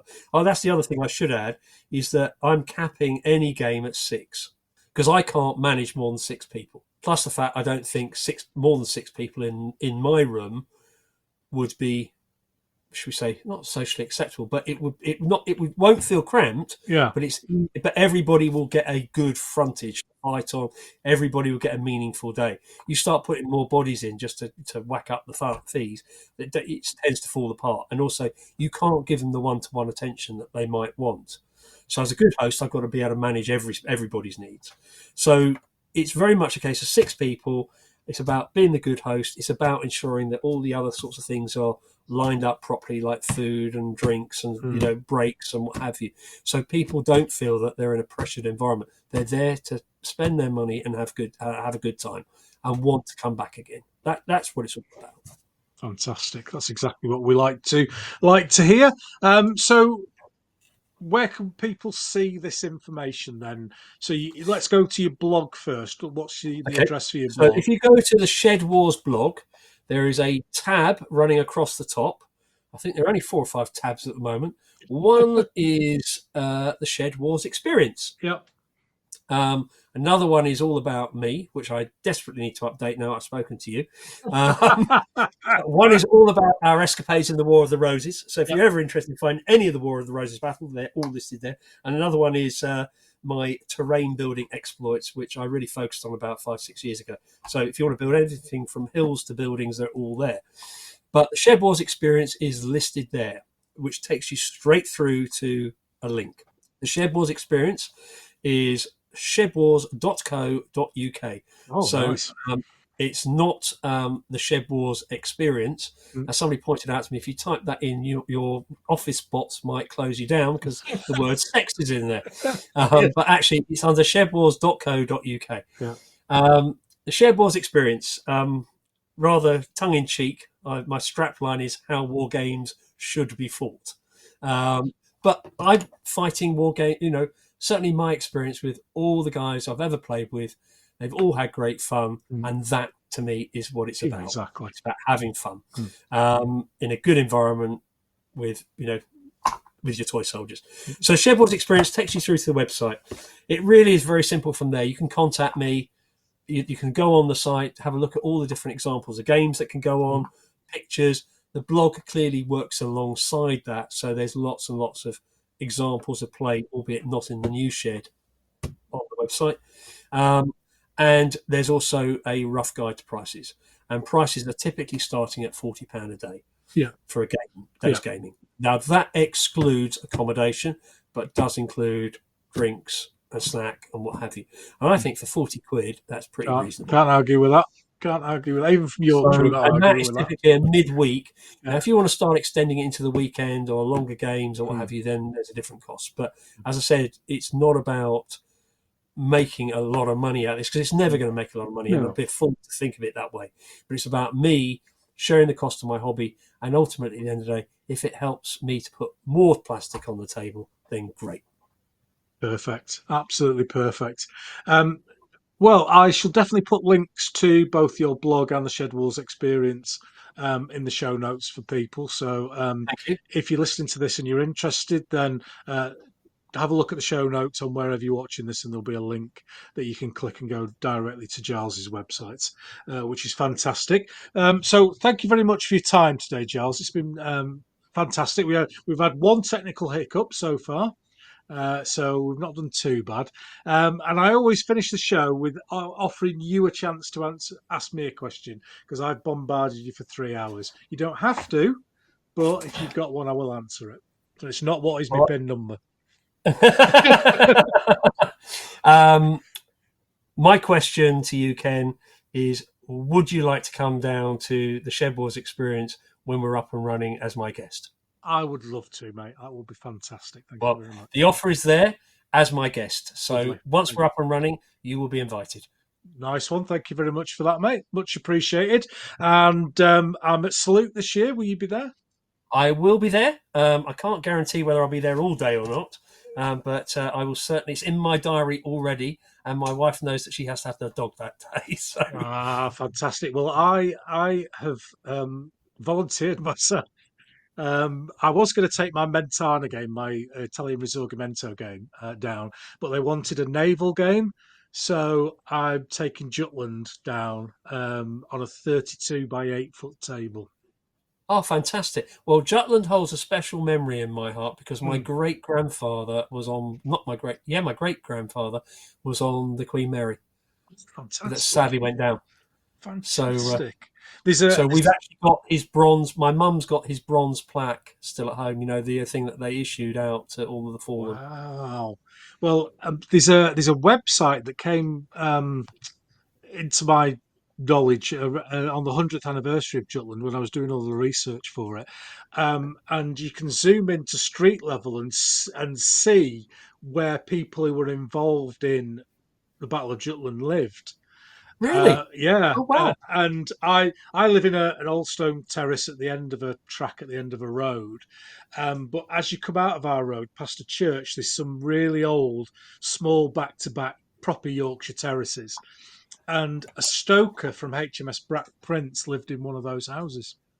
Oh, fantastic! Could you send me the link of that if you still got it, I'll have to try and find it. I'll have to try and find it because I haven't looked at or it just for a year. or perhaps a search guide, and then I can Yeah. look at it from there. So yeah, I shall try and do that, mate, because it was amazing, absolutely amazing. So I will definitely try and dig that out for you. But once again, thanks very much for your time, Giles, and Thank you. it's been great. And just have to say good night to everyone. Right. Good night, everybody. Thanks Good a lot. night. Bye. Thanks. Bye.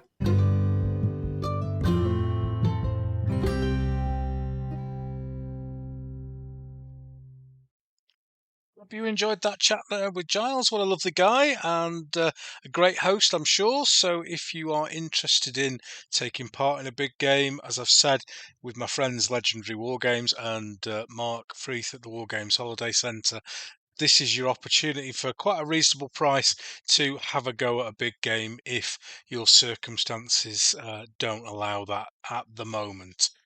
It's usually at this point that I advertise the next guest on the show. Unfortunately, I'm not able to do that because I am currently juggling 3 or 4 episodes worth of content, and it's a bit like herding cats, unfortunately.